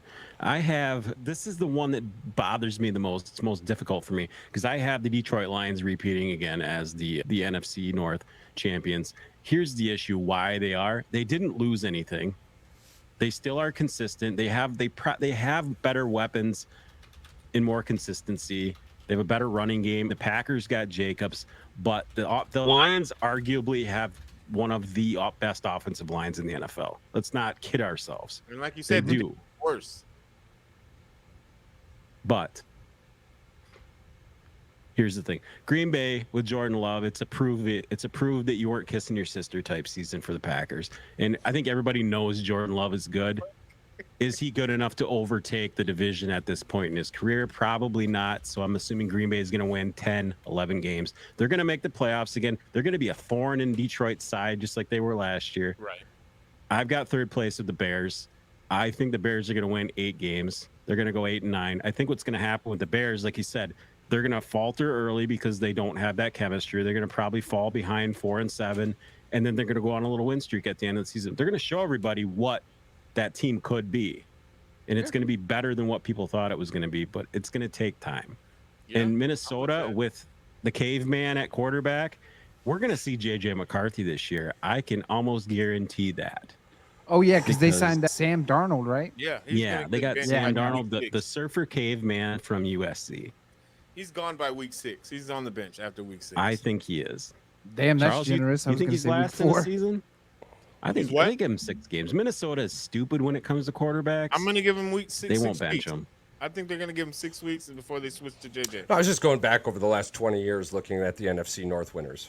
And in the last 20 years, the Chicago Bears managed to win back-to-back once. The Minnesota Vikings managed to win back-to-back once. The only other team in the last 20 years in the NFC North to go back-to-back, including back-to-back, was the Green Bay Packers. It's crazy to me to think that an NFL draft can give you I don't know. I'm at a loss for words because an NFL draft has nothing but unproven players in it. In a world that requires you to have that credibility, right? Yes, Caleb Williams is awesome, but he's rocking at best 49% chance to succeed. Go bet money on that. That's fine. You have a 51% chance to lose. Glass is half full. The Minnesota Vikings, year after year, continue to do better than what everyone says.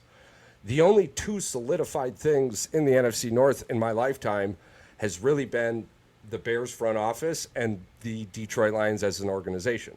So I don't have faith in the Detroit Lions this year. They're going to be a good football team, of course. They didn't get worse. But winning in the NFL consistently, back to back, is fucking difficult, especially when we're talking with people like Philadelphia down there knows this all too well.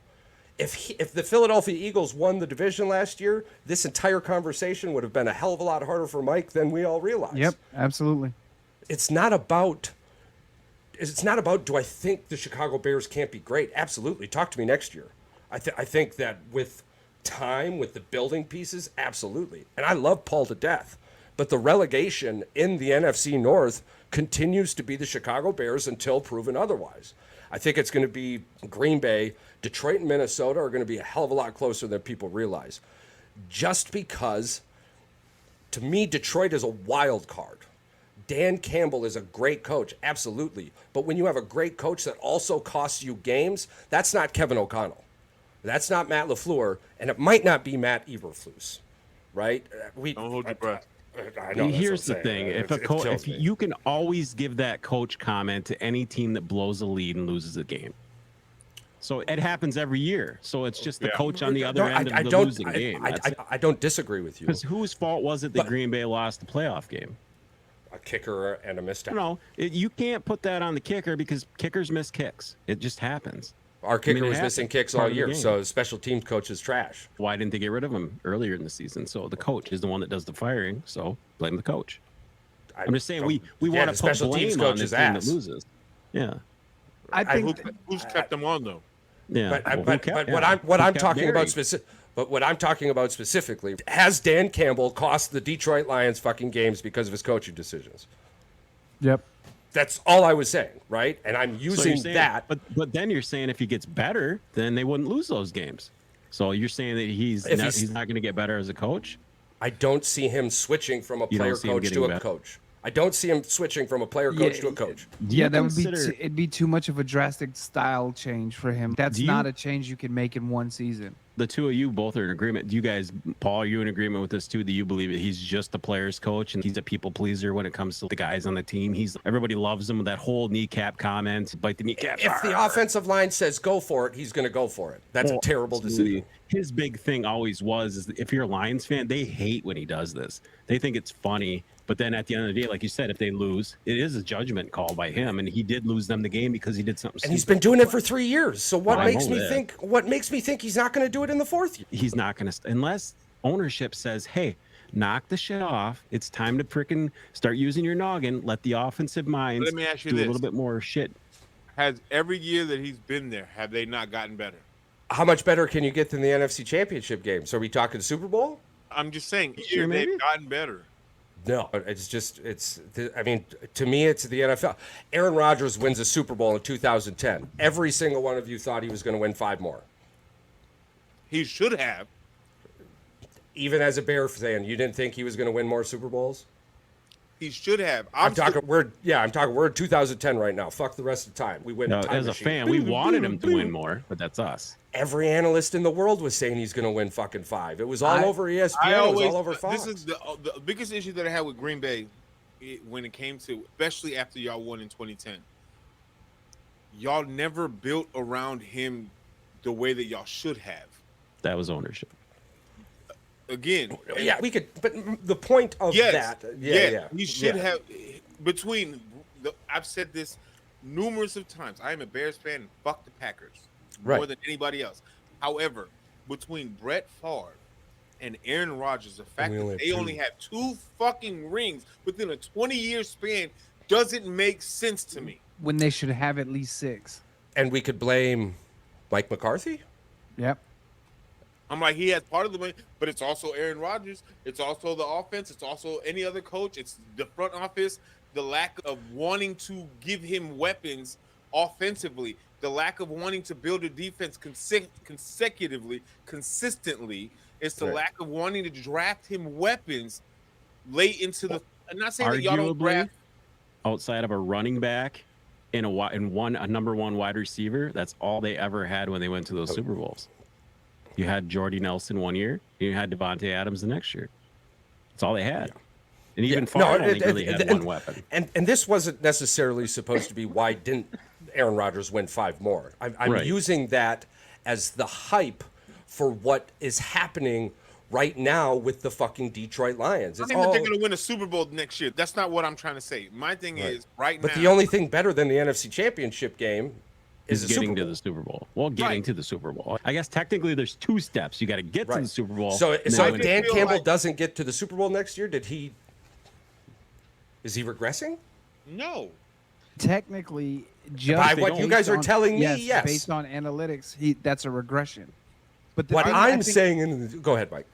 the thing I think we have to take, and I completely agree with Charles in the fact that I think Green Bay, like Detroit is fantastic, was great last year. They handled their business, right? Fantastic.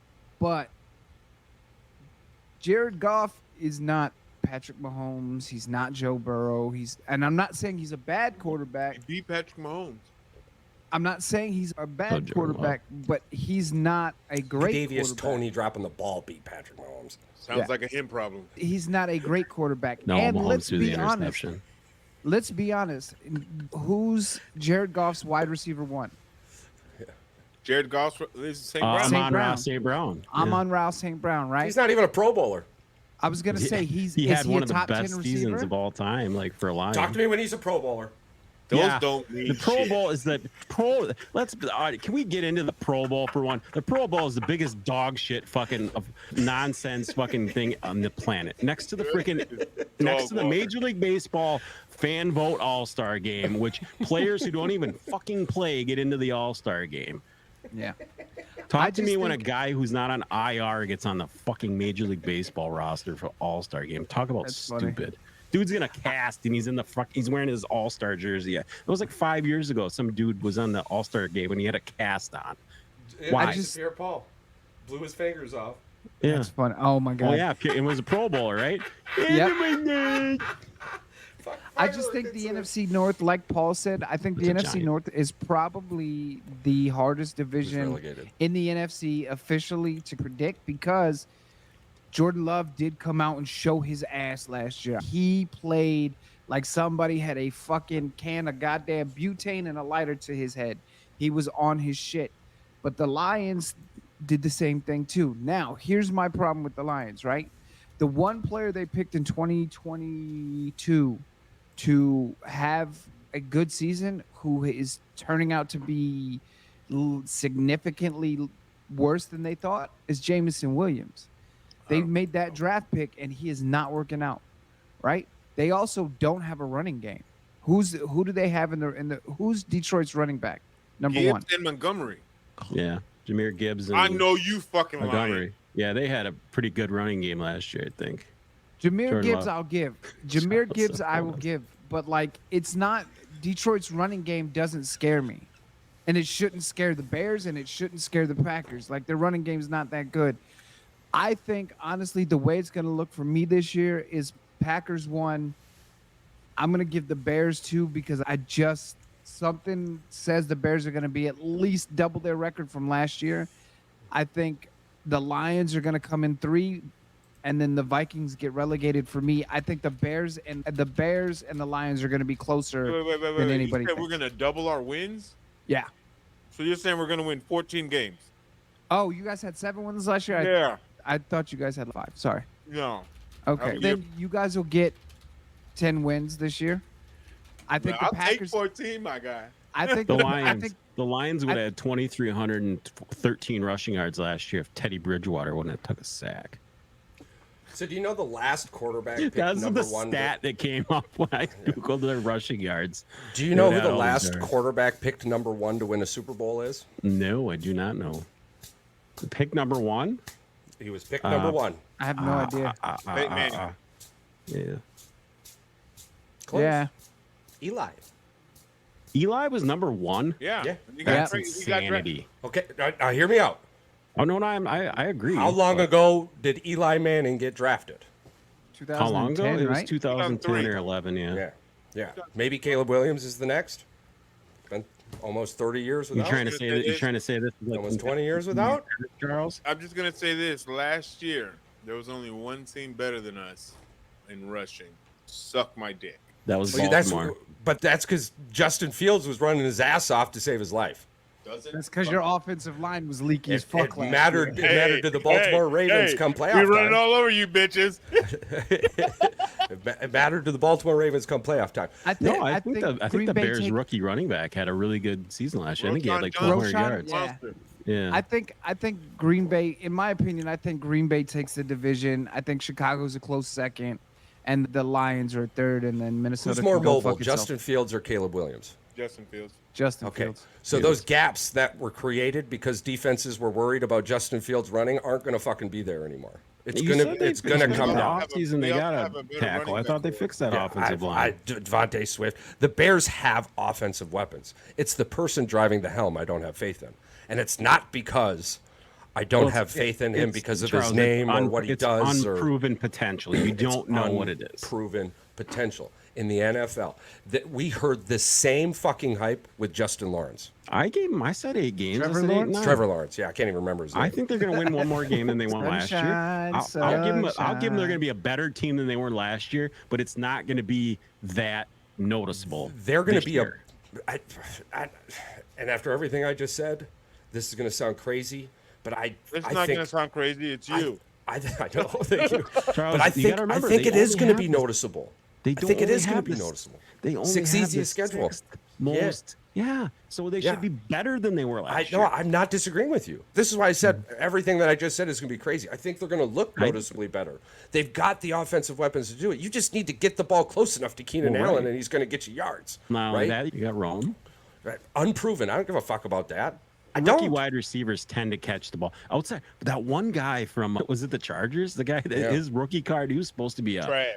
yeah. he Oh, was Quentin terrible. Johnston, the Yeah, he's Mr. not even in the Mr. is he even in the league? Stonehands. Yeah, he's the only Dude, receiver left. I on had that a team. 1-of-1 sports card of him, and Tank I think Dell, it where did sold he get for drafted? $13 fucking dollars. Tank Dell went to Houston, right? Yeah, no, but Yeah. what round?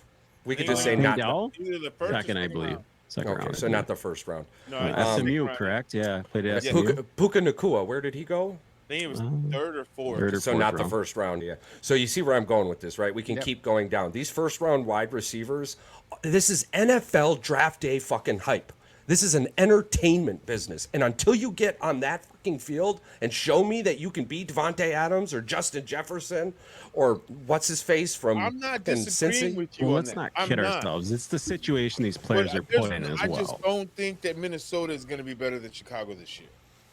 Not with that quarterback fuck show they got going. No, not with the We- caveman out there. we will see. Stonehand. That quarterback fuck say. I'm sorry. It's just I just can't see. Justin Jefferson made Kirk Cousins a fuckload of money. You don't think he Yeah. can't catch the ball Cousins from is Sam definitely Darnold? a Sam better Darnold quarterback had than really good Sam receivers Darnold, in though. San Francisco to throw the ball to, and he looked like And he absolute looked like dog shit. dog. No. Look No, at his no, stats. no, no, no, no. Look at his Sam stats. Darnold, Sam Darnold at times was being called for during Brock Purdy's fucking. I don't. Dick That's off San streak. Dude, it's San Francisco. They I'm just got saying, that place is the streets are Shan- filled with needles and shit. I don't Shanahan's give a shit offense about makes those anybody people who look live good. there.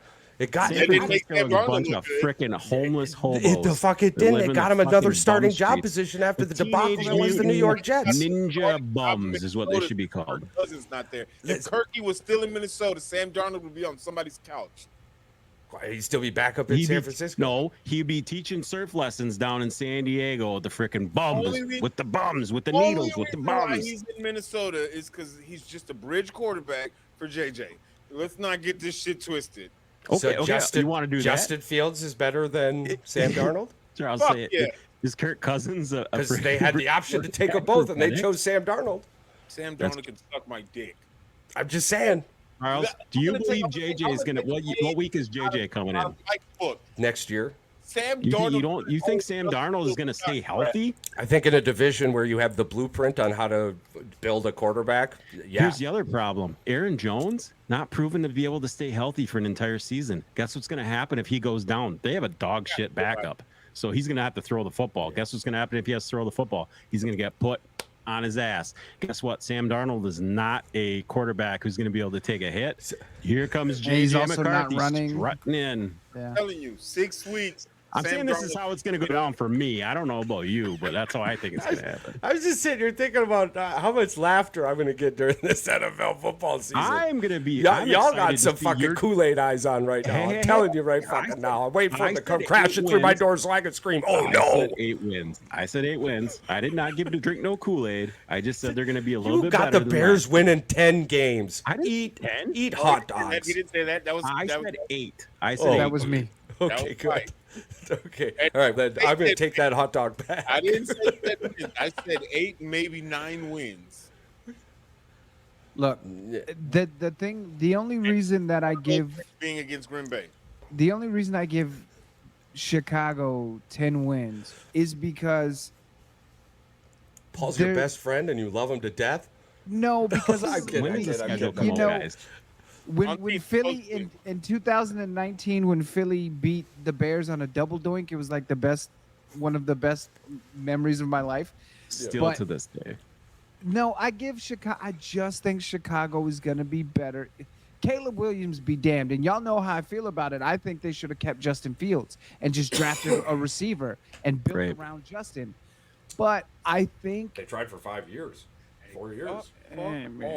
anyways, I just think Chicago is going to be a little bit better than people think, and I think 10 wins. I think 10 wins is their absolute ceiling, but I think 7 wins is their floor. Yeah.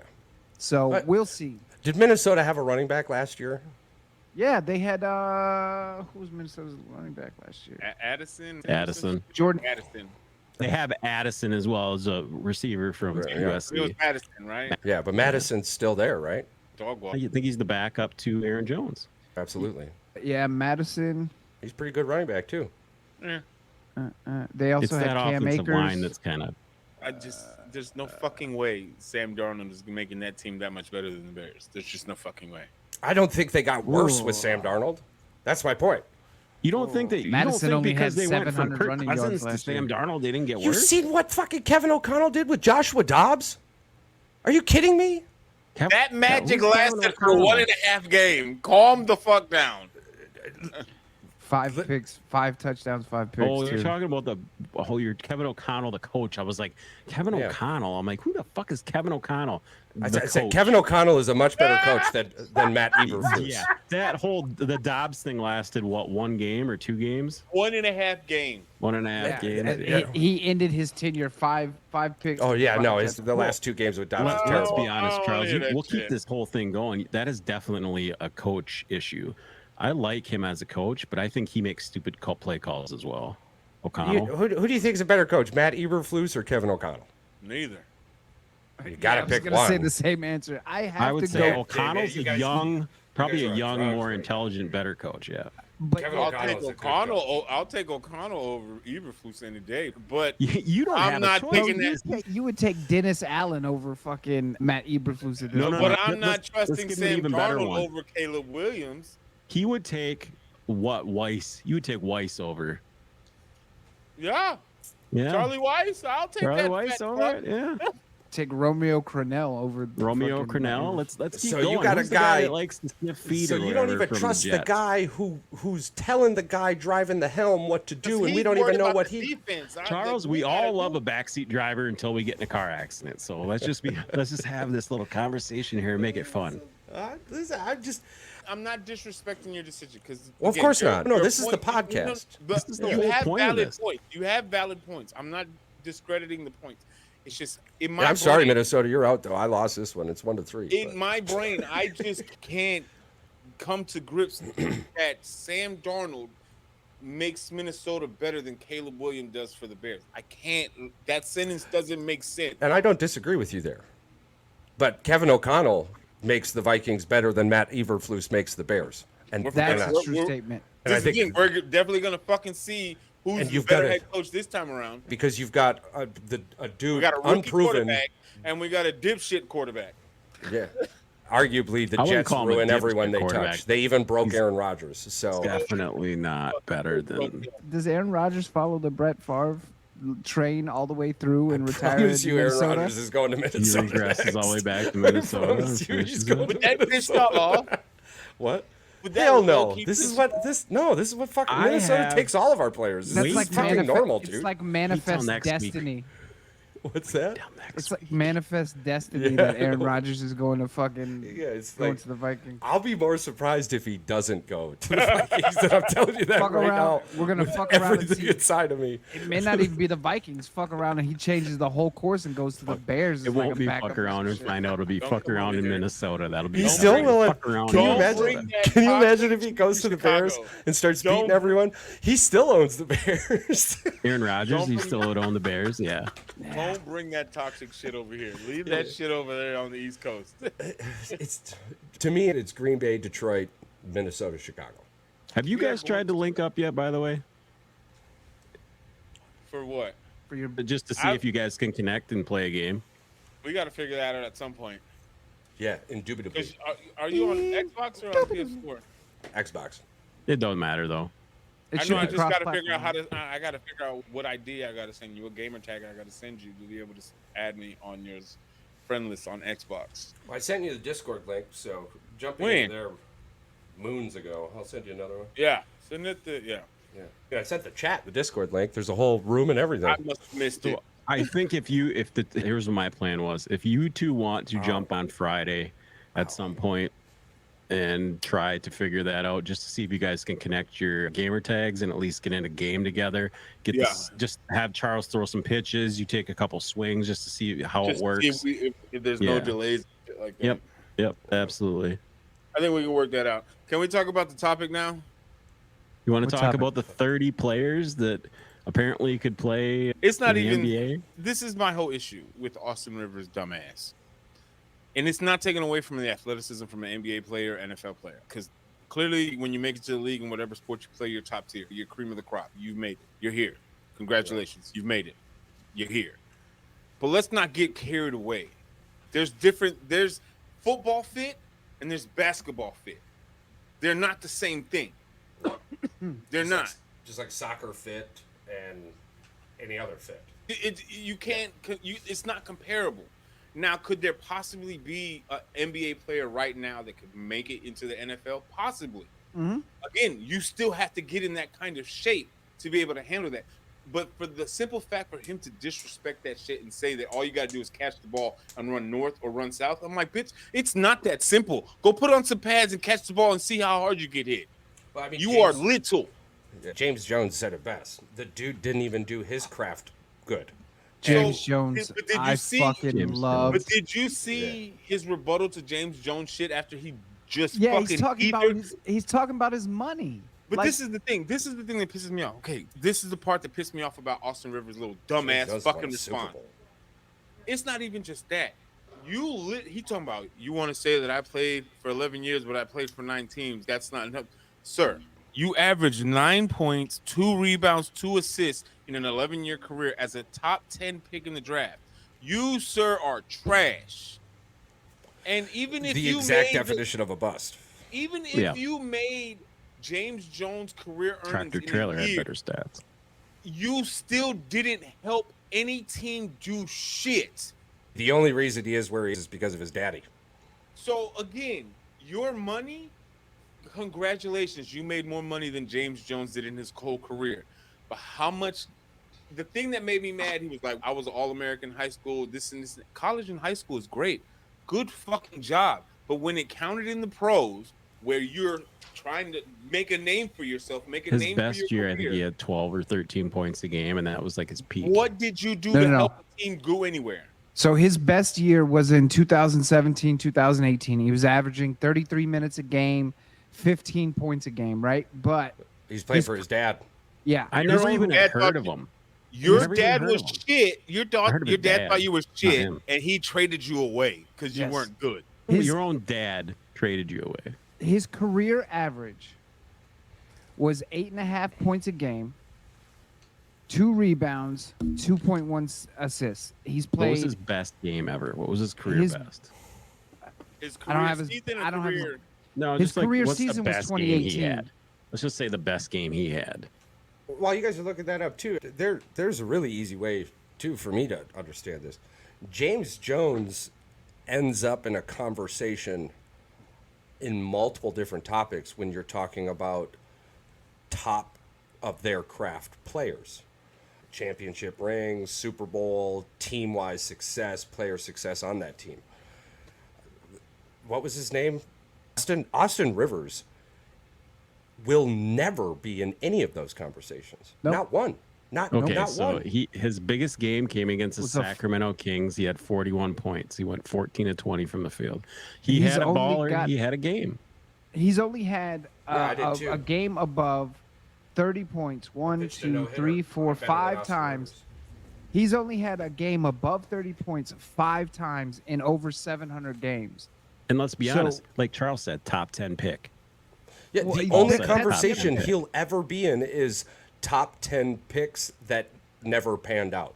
That's the other Again, thing.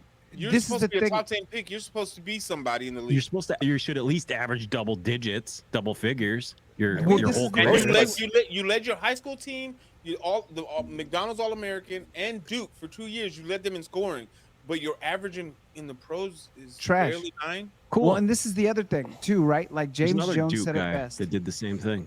James Jones said it best. He was like, "Look, I've led the league in touchdowns. You have never led the NBA in shit, except Yeah. for sitting on your ass and nepotism. That's Yeah. it." James Jones is not only is he a Super Bowl champion, he is a contributing factor to why Green Bay won their Super Bowl. The dude is a legit wide receiving freak of nature with stats to back it up. And the other thing is Austin Rivers. What got me is, okay, you could athletically and skill wise maybe make the transition onto the field, right? But Austin Rivers is 200 pounds at 6'4". So what position is he going to play? Because he's not going to play cornerback. A guy like AJ is going to put his ass in the dirt. He's not going to play wide receiver because somebody like Patrick Surtain is going to put his ass in the dirt. He's too small to play running back. He can't play special teams because a fucking gunner's going to crack him in his face. This is the thing, is like Basketball. What makes anybody think he can play fucking football? basketball is a contact sport. Joy Taylor, I love Joy Taylor. She said it perfectly. Basketball is a contact sport. Football is a car crash sport. You're talking about a car crash every single play, 300-pound men running at you. You weigh barely 200 pounds. We have tight ends who are 6'7", 230 pounds who get put on their ass consistently. And they've been playing football their entire lives. You've never played football. And as far as NBA players going into the NFL, they showed highlights of Draymond Green playing at Michigan State. That dude was absolute dog shit. He got wrapped up by a 6 foot, 200-pound guy. Yes, could not get off the line. Draymond Couldn't Green. get off the line. So and this is one of those guys in the NBA who was known for his defense, known for being tough, known for having this attitude that I'm just going to keep running through shit. Guess what, Mr. Draymond? Everybody on the football field are psychotic enough that they want to go do what they're doing. They want to get hit. They want to make contact. They want to be that alpha. Basketball invented load management. Basketball is asking for extra votes on the MVP because the candidates are missing half of the fucking season. Basketball has flop regulations. If you get a foul because you flopped, that sport is soft as shit. It's the same thing as soccer. That flopping shit is bullshit. So Can I give you his comparative? Yes. I'm going to give you a player that he's comparative to, and you guys are going to say right off the bat, no, he's not as good as him. But stats comparable wise, his career went the same way. Christian Laettner.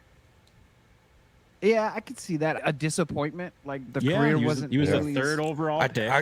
I'll only give averaged you 12 points for his career. I'll give you a hot take right now. Austin Rivers was a bigger bust than Greg Odom, because Greg Odom never got the opportunity to prove or disprove himself. Injuries took him out. Austin Rivers had ample time to prove that he was somebody, and all he ever did was show up as a nobody.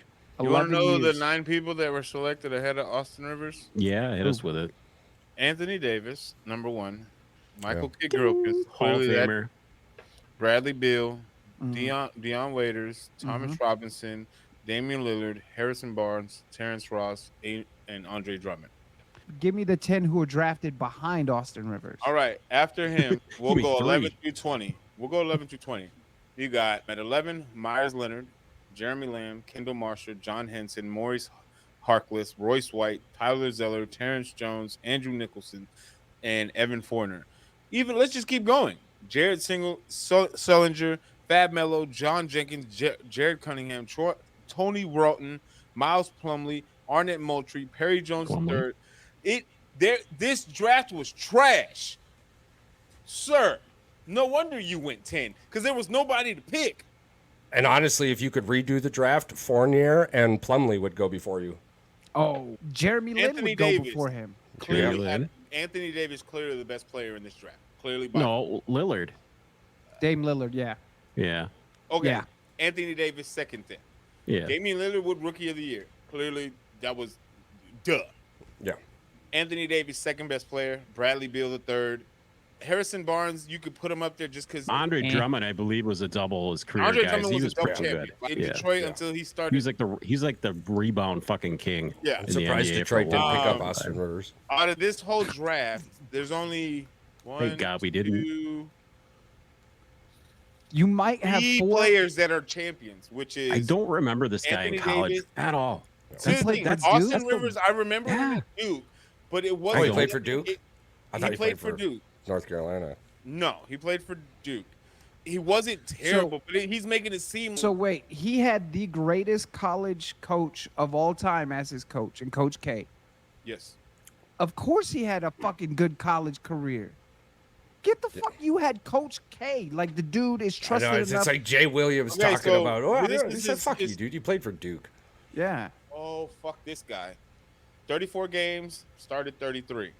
Averaged He 30. was he only averaged He only 15 played points a 1 game year. in college. 15 and a half points a game, 33 minutes. His Yeah. field goal percentage was at 43, 3-point percentage at 36. No, get to the free throws. Get to the free throw percentage. is 66%. Suck my toe, my guy. And he's a, what is he a guard or is he a He's forward? a shooting guard. He's a Yeah. shooting guard. He's a shooting guard and And you're averaging a shooting 66 free 66% free throw and 43 from the field. You know what he's gonna say when he hears this? At least I made more money than you. At least I made I'd hope so. Your dad's I've had more purpose in my life than you've had your Hold on, wait, entire wait. life. Shaq's career free throw percentage is 52.7, and he's considered widely by most people The worst free throw the shooter worst of all free throw time. shooter of all time. You're telling me, But he's a center. This dude's a shooting guard. That's what I'm saying. This I is know your Austin job. Rivers is This the is your- worst free throw shooter This of all is your time. job. Your job is to shoot the ball. Absolutely. Your it's your job is to fucking shoot the ball. title. So It's I'm sorry, I everything. was way Yeah. wrong. There's a whole nother conversation. Austin Rivers gets to be worst free throw shooting guard of all time. That's how they should settle this. primary- 25 free throws between your the two of them. primary position listed on your profile is shooting guard, and your secondary. is Hey, point did guard. James Jones play basketball in high school? Can we get his high school stats up here? Maybe he. You know what? If, I just what if had a- James Jones was a 75% free throw shooter in high school? I just have. already Oh, better. that'd be funny. I just had an Exactly. idea. They should settle it this way. They should have James Jones shoot free throws, and have Austin Rivers run routes and see who does better. Period. Let's see if with a DB on him, if Austin Rivers can even get a first down. I think, 'Cause I to guarantee even you- put James in that situation would be disrespectful to Mr. Jones. Jones. I see where you're coming from, Mike, and I love it too. But I just sitting here thinking about it. I'm like, why would I step up to any situation with that flack James, there? Yeah. If I'm James Fuck Jones, that, I'm like, dude.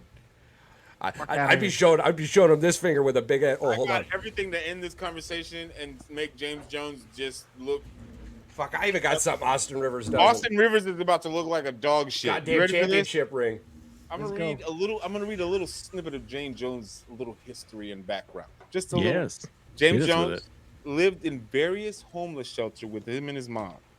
They lived with his paternal brother. Once he went to high school, when he went to high school, he lived with his grandmother. In high school, he played basketball, track, and football. During his senior year, he was the most valuable player as a quarterback, not a receiver, but as a quarterback. means he's smarter You're- than Austin Rivers. So again, you are dog shit. You literally had your career handed to you because of your father's last name. James Jones came from fucking shit And made a name for himself. He won a high school MVP as a quarterback and then led the and- National Football League in in touchdowns. touchdowns. That's And- crazy. And actually, he's in the winning the pros, and won the ultimate goal for any athlete in any sport, and won a That fucking rang. Super Bowl. Yeah, got that rank. That In else Duke, matters. you couldn't in college, you couldn't even win a goddamn national championship with one of the best Yeah, coaches to his- ever coach the game. I was gonna say his college career now is null and void because you had Coach K, you had arguably the greatest college basketball coach in history, and you couldn't win a national title. And in I'm college, he was sure- the MVP of the bowl game. And I'm sure Austin Rivers had some surrounding talent on those Duke teams. Of course he did. Come on. It's Coach Duke. K. Yeah, it's Fucking Coach Duke. K. Look, the end all be all is this. Austin Rivers is trash. Basketball is a tough sport to play, right? You have to be smart. There's stuff that you have to look out for. James Jones and Acho and even Shady said it on Speak. There's more skill required in pure skill required in basketball. But you have to be smarter, faster, and tougher in football. Because to be a quarterback in the National Football League or even at the collegiate level, you have to make decisions split second that no basketball player has to make. Because, yes, people are elbowing you and shit and pushing you in the NBA. They're Check not this out. smacking the shit out of you. Check this out. Check this out. I can get a James Jones jersey anywhere from the Packers Pro Shop to Fanatics. Can't He find an has- Austin Rivers jersey. When's the You last saw time any, James Austin? Jones? When's the last time James Jones played? You could probably have them made on Temu or something though. Hold on. But it depends. Which team are you looking for, Austin? Oh shit! Damn. Oh boy. What about go on Fanatics Amazon? says, What? no bueno. Fanatic says. What about get go on? Go to fucked. Amazon. Go to Amazon and see what you I can got find. Amazon. Yeah, Amazon give it- jerseys? Hey, we're This- gonna give you a fair shake here. His Amazon jerseys, they were once selling for $220. You can get them for $79 now. Austin Rivers? Yeah. Yeah. Yeah. But he's top 10. He's top Yeah. 10. He's lottery. Yeah. Top 10. Yeah, and that's an NBA. That's an NBA jersey too. You pay way that- more for NBA jerseys than Yeah. you do discount? NFL jerseys, which is fucking Discount, huh? stupid. $79? Yeah. That's yes. worse I'm gonna than go to the. taking I'm shit. gonna go to the Packer Pro Shop tomorrow, and I'm gonna buy me a James Jones jersey because I can still find him there because he's Yeah. relevant. Yeah. He's a Super Bowl champion. He's a fucking Super And Bowl a champion. league leader in I touchdowns. mean, I spent about 3 minutes looking for a fucking. I can find a bunch You're of telling knockoff me out of cheapies. 11 teams, there's not one Austin Rivers jersey that you can find. Look, No, I shared it You right can on the find- screen. Sorry, no This is- matches. This is the thing, Fucker right? played for almost every team in the NBA, but can't find a jersey. Let's go a little bit even more obscure. I guarantee you, if you look on Fanatics, you could find a Kevin Cobb jersey before you could find an Austin Rivers jersey. Do it. Try it. Find it. Look for it. Let me What are we s- looking for? Kevin Kevin Cobb Cobb. jersey. Kevin Cobb. Let's see. Kevin Cobb. Randall Cobb. Maybe not. But I know, you know what? I know you can find a Nick Foles jersey way faster than you could He's find a a Super fucking Bowl Austin Rivers. MVP. You could probably find a wrestler's onesie that's autographed better than you could find an Austin Rivers fucking Oh, autographed look, jersey. I've got autographed Super Bowl chip balls. I've got Oh, I autographed just found helmets. Kevin Cobb, quarterback. Yeah. Yeah, found Number it 4? right away. Perfect. See, that's Austin Rivers. Shut the fuck up. And Kevin Cobb was dog water. Oh, And Kevin Cobb's is that. There's one right now. It's 24 hours up, $25. hey. I You would can't even get bro, You can't even get on I would Fanatics wear- to find you a goddamn Austin Rivers. I jersey. would wear Kevin Cobb jerseys every day in different Eagles colors for the rest of my life before I ever wipe my feet on an Austin Rivers Clipper jersey. Can I tell you something right now? You can get an Austin Rivers Game Select worn jersey, silver hollow out of $199, autographed rookie card for $12 on fucking eBay. Wow. Now that is pathetic. That is pathetic. So point being made But again, wait, Austin I Rivers. thought he was a top 10 pick. Shut Yeah, the top tip. Keep bringing that up. Just like You know Charles. who else was a top 10 pick? Anthony Bennett. Hey, Charles. Who's bigger, Morrison. Charles? Who's a bigger celebrity right now? Jaden Daniels or Austin Rivers? I would say probably We kn- Austin Rivers. We 'cause know he's which one is bragged. taller, but we know which one is better. Yeah. Fuck, that's gonna be hard, man. That's I funny. I don't know. Hey, before we start getting close to Don't wrapping do up, it. can I Don't do it. say my little thing, my little piece? Of course.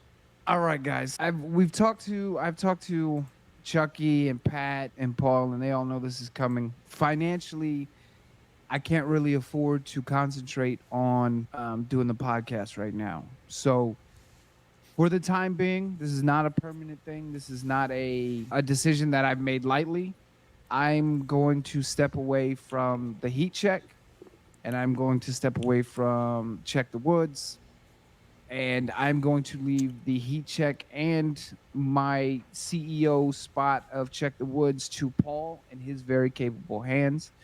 I have to sit back and finish this. I have to finish this last month out with my school so I can get my bachelor's degree, which is number one. And then I have to reevaluate my working situation. So most of you guys know I'm disabled veteran. I'm 100%, so I don't technically have to work.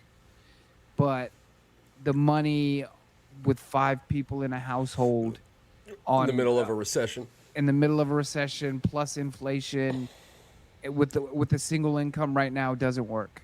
Um, I hate it here. Being denied the Social Security hurts too, but all of that being said, is I'm physically able to work. Um, I'm hoping not to have to get a 40+ hour a week job, but if I do, I'm fine with that too.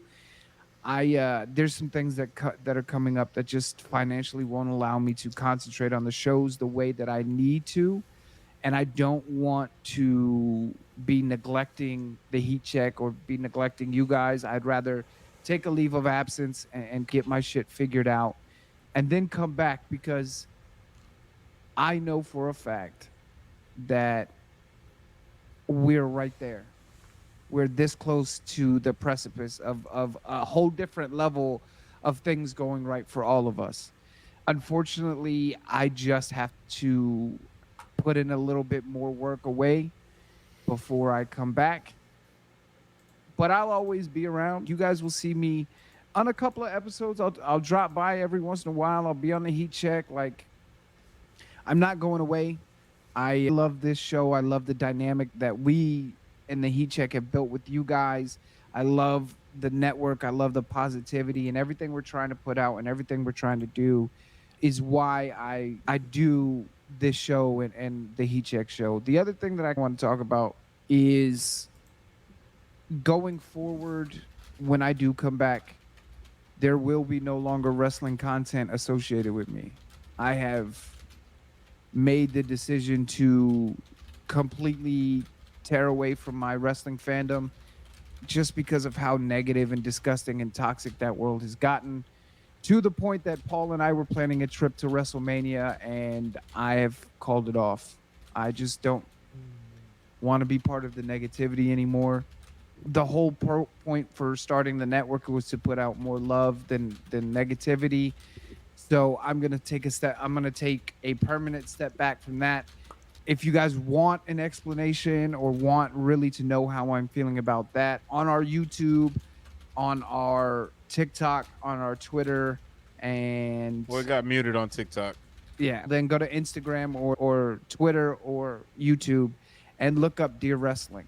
It will tell you how I'm feeling, why I'm feeling the way I am. And I think it'll give some clarity. But I just want to say, for what will be my last episode for a while, that I love you guys, man. This has been fucking fantastic, and y'all have gotten me through. There have been days that you guys don't even know that have been dark, but just texting and talking with the group chat has helped me get through some really fucked up shit.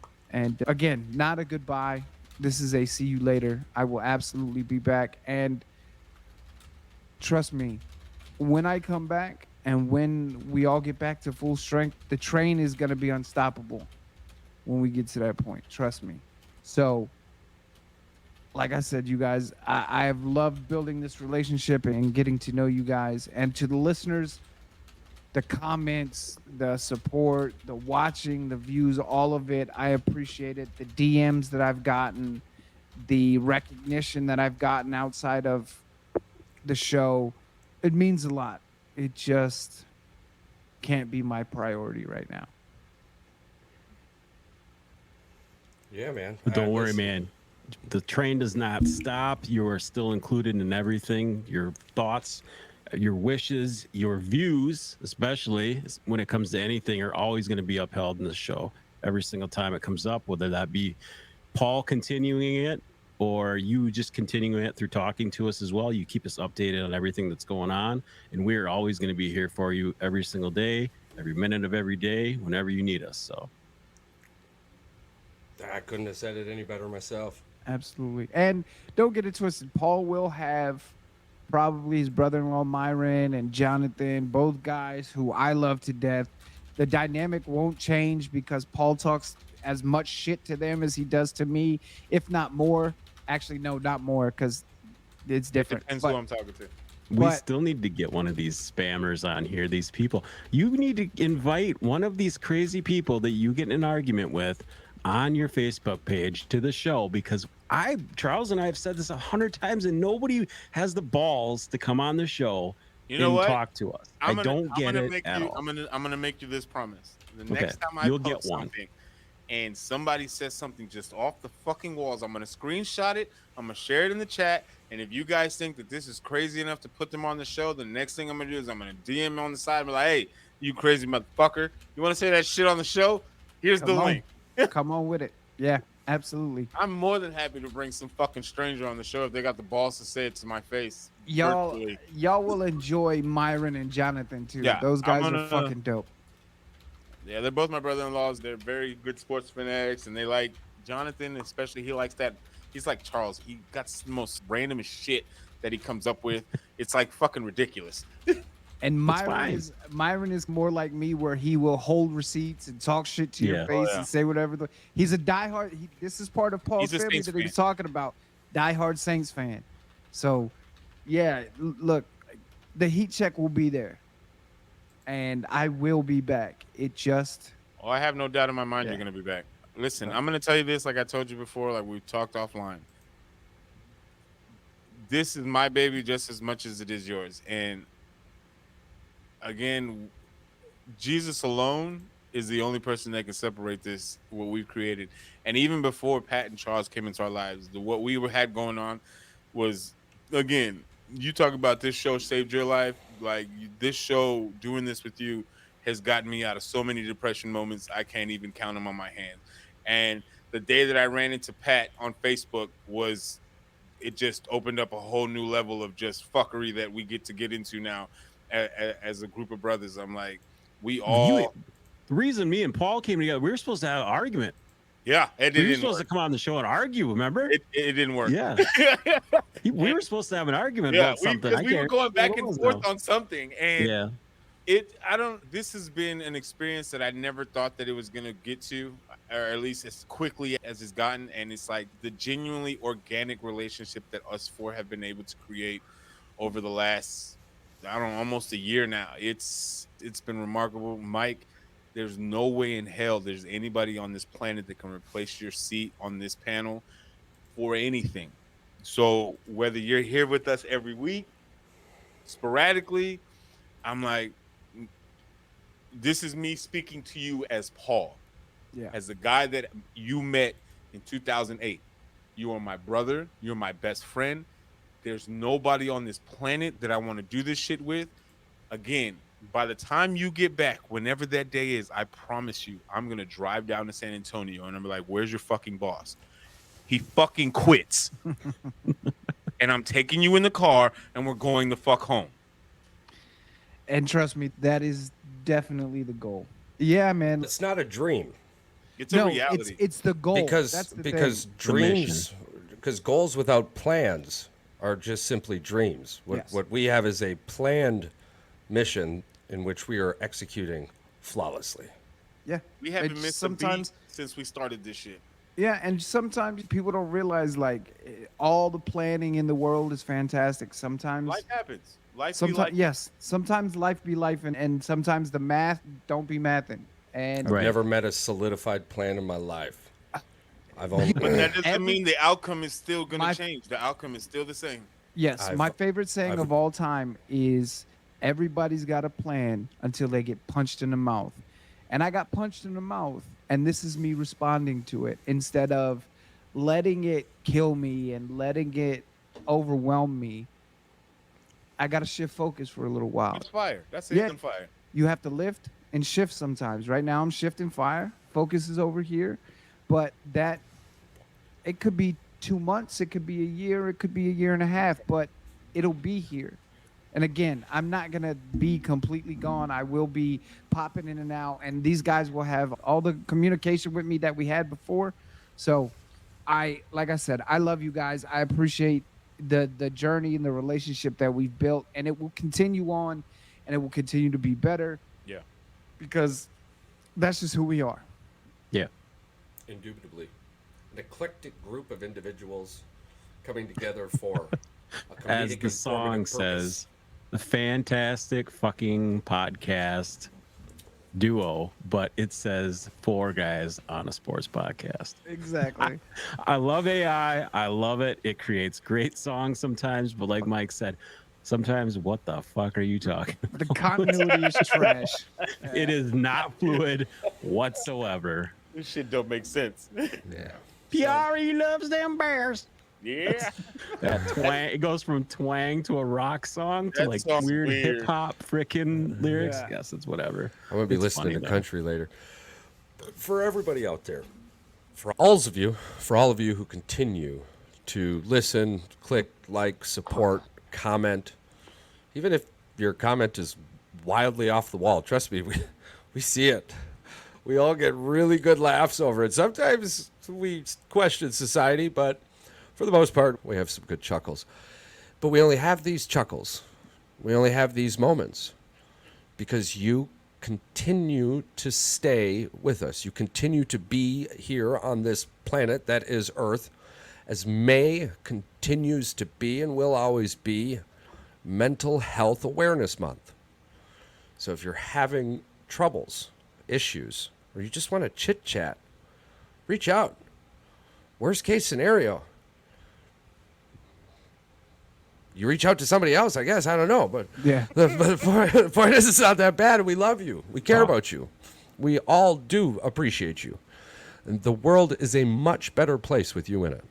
Smile more.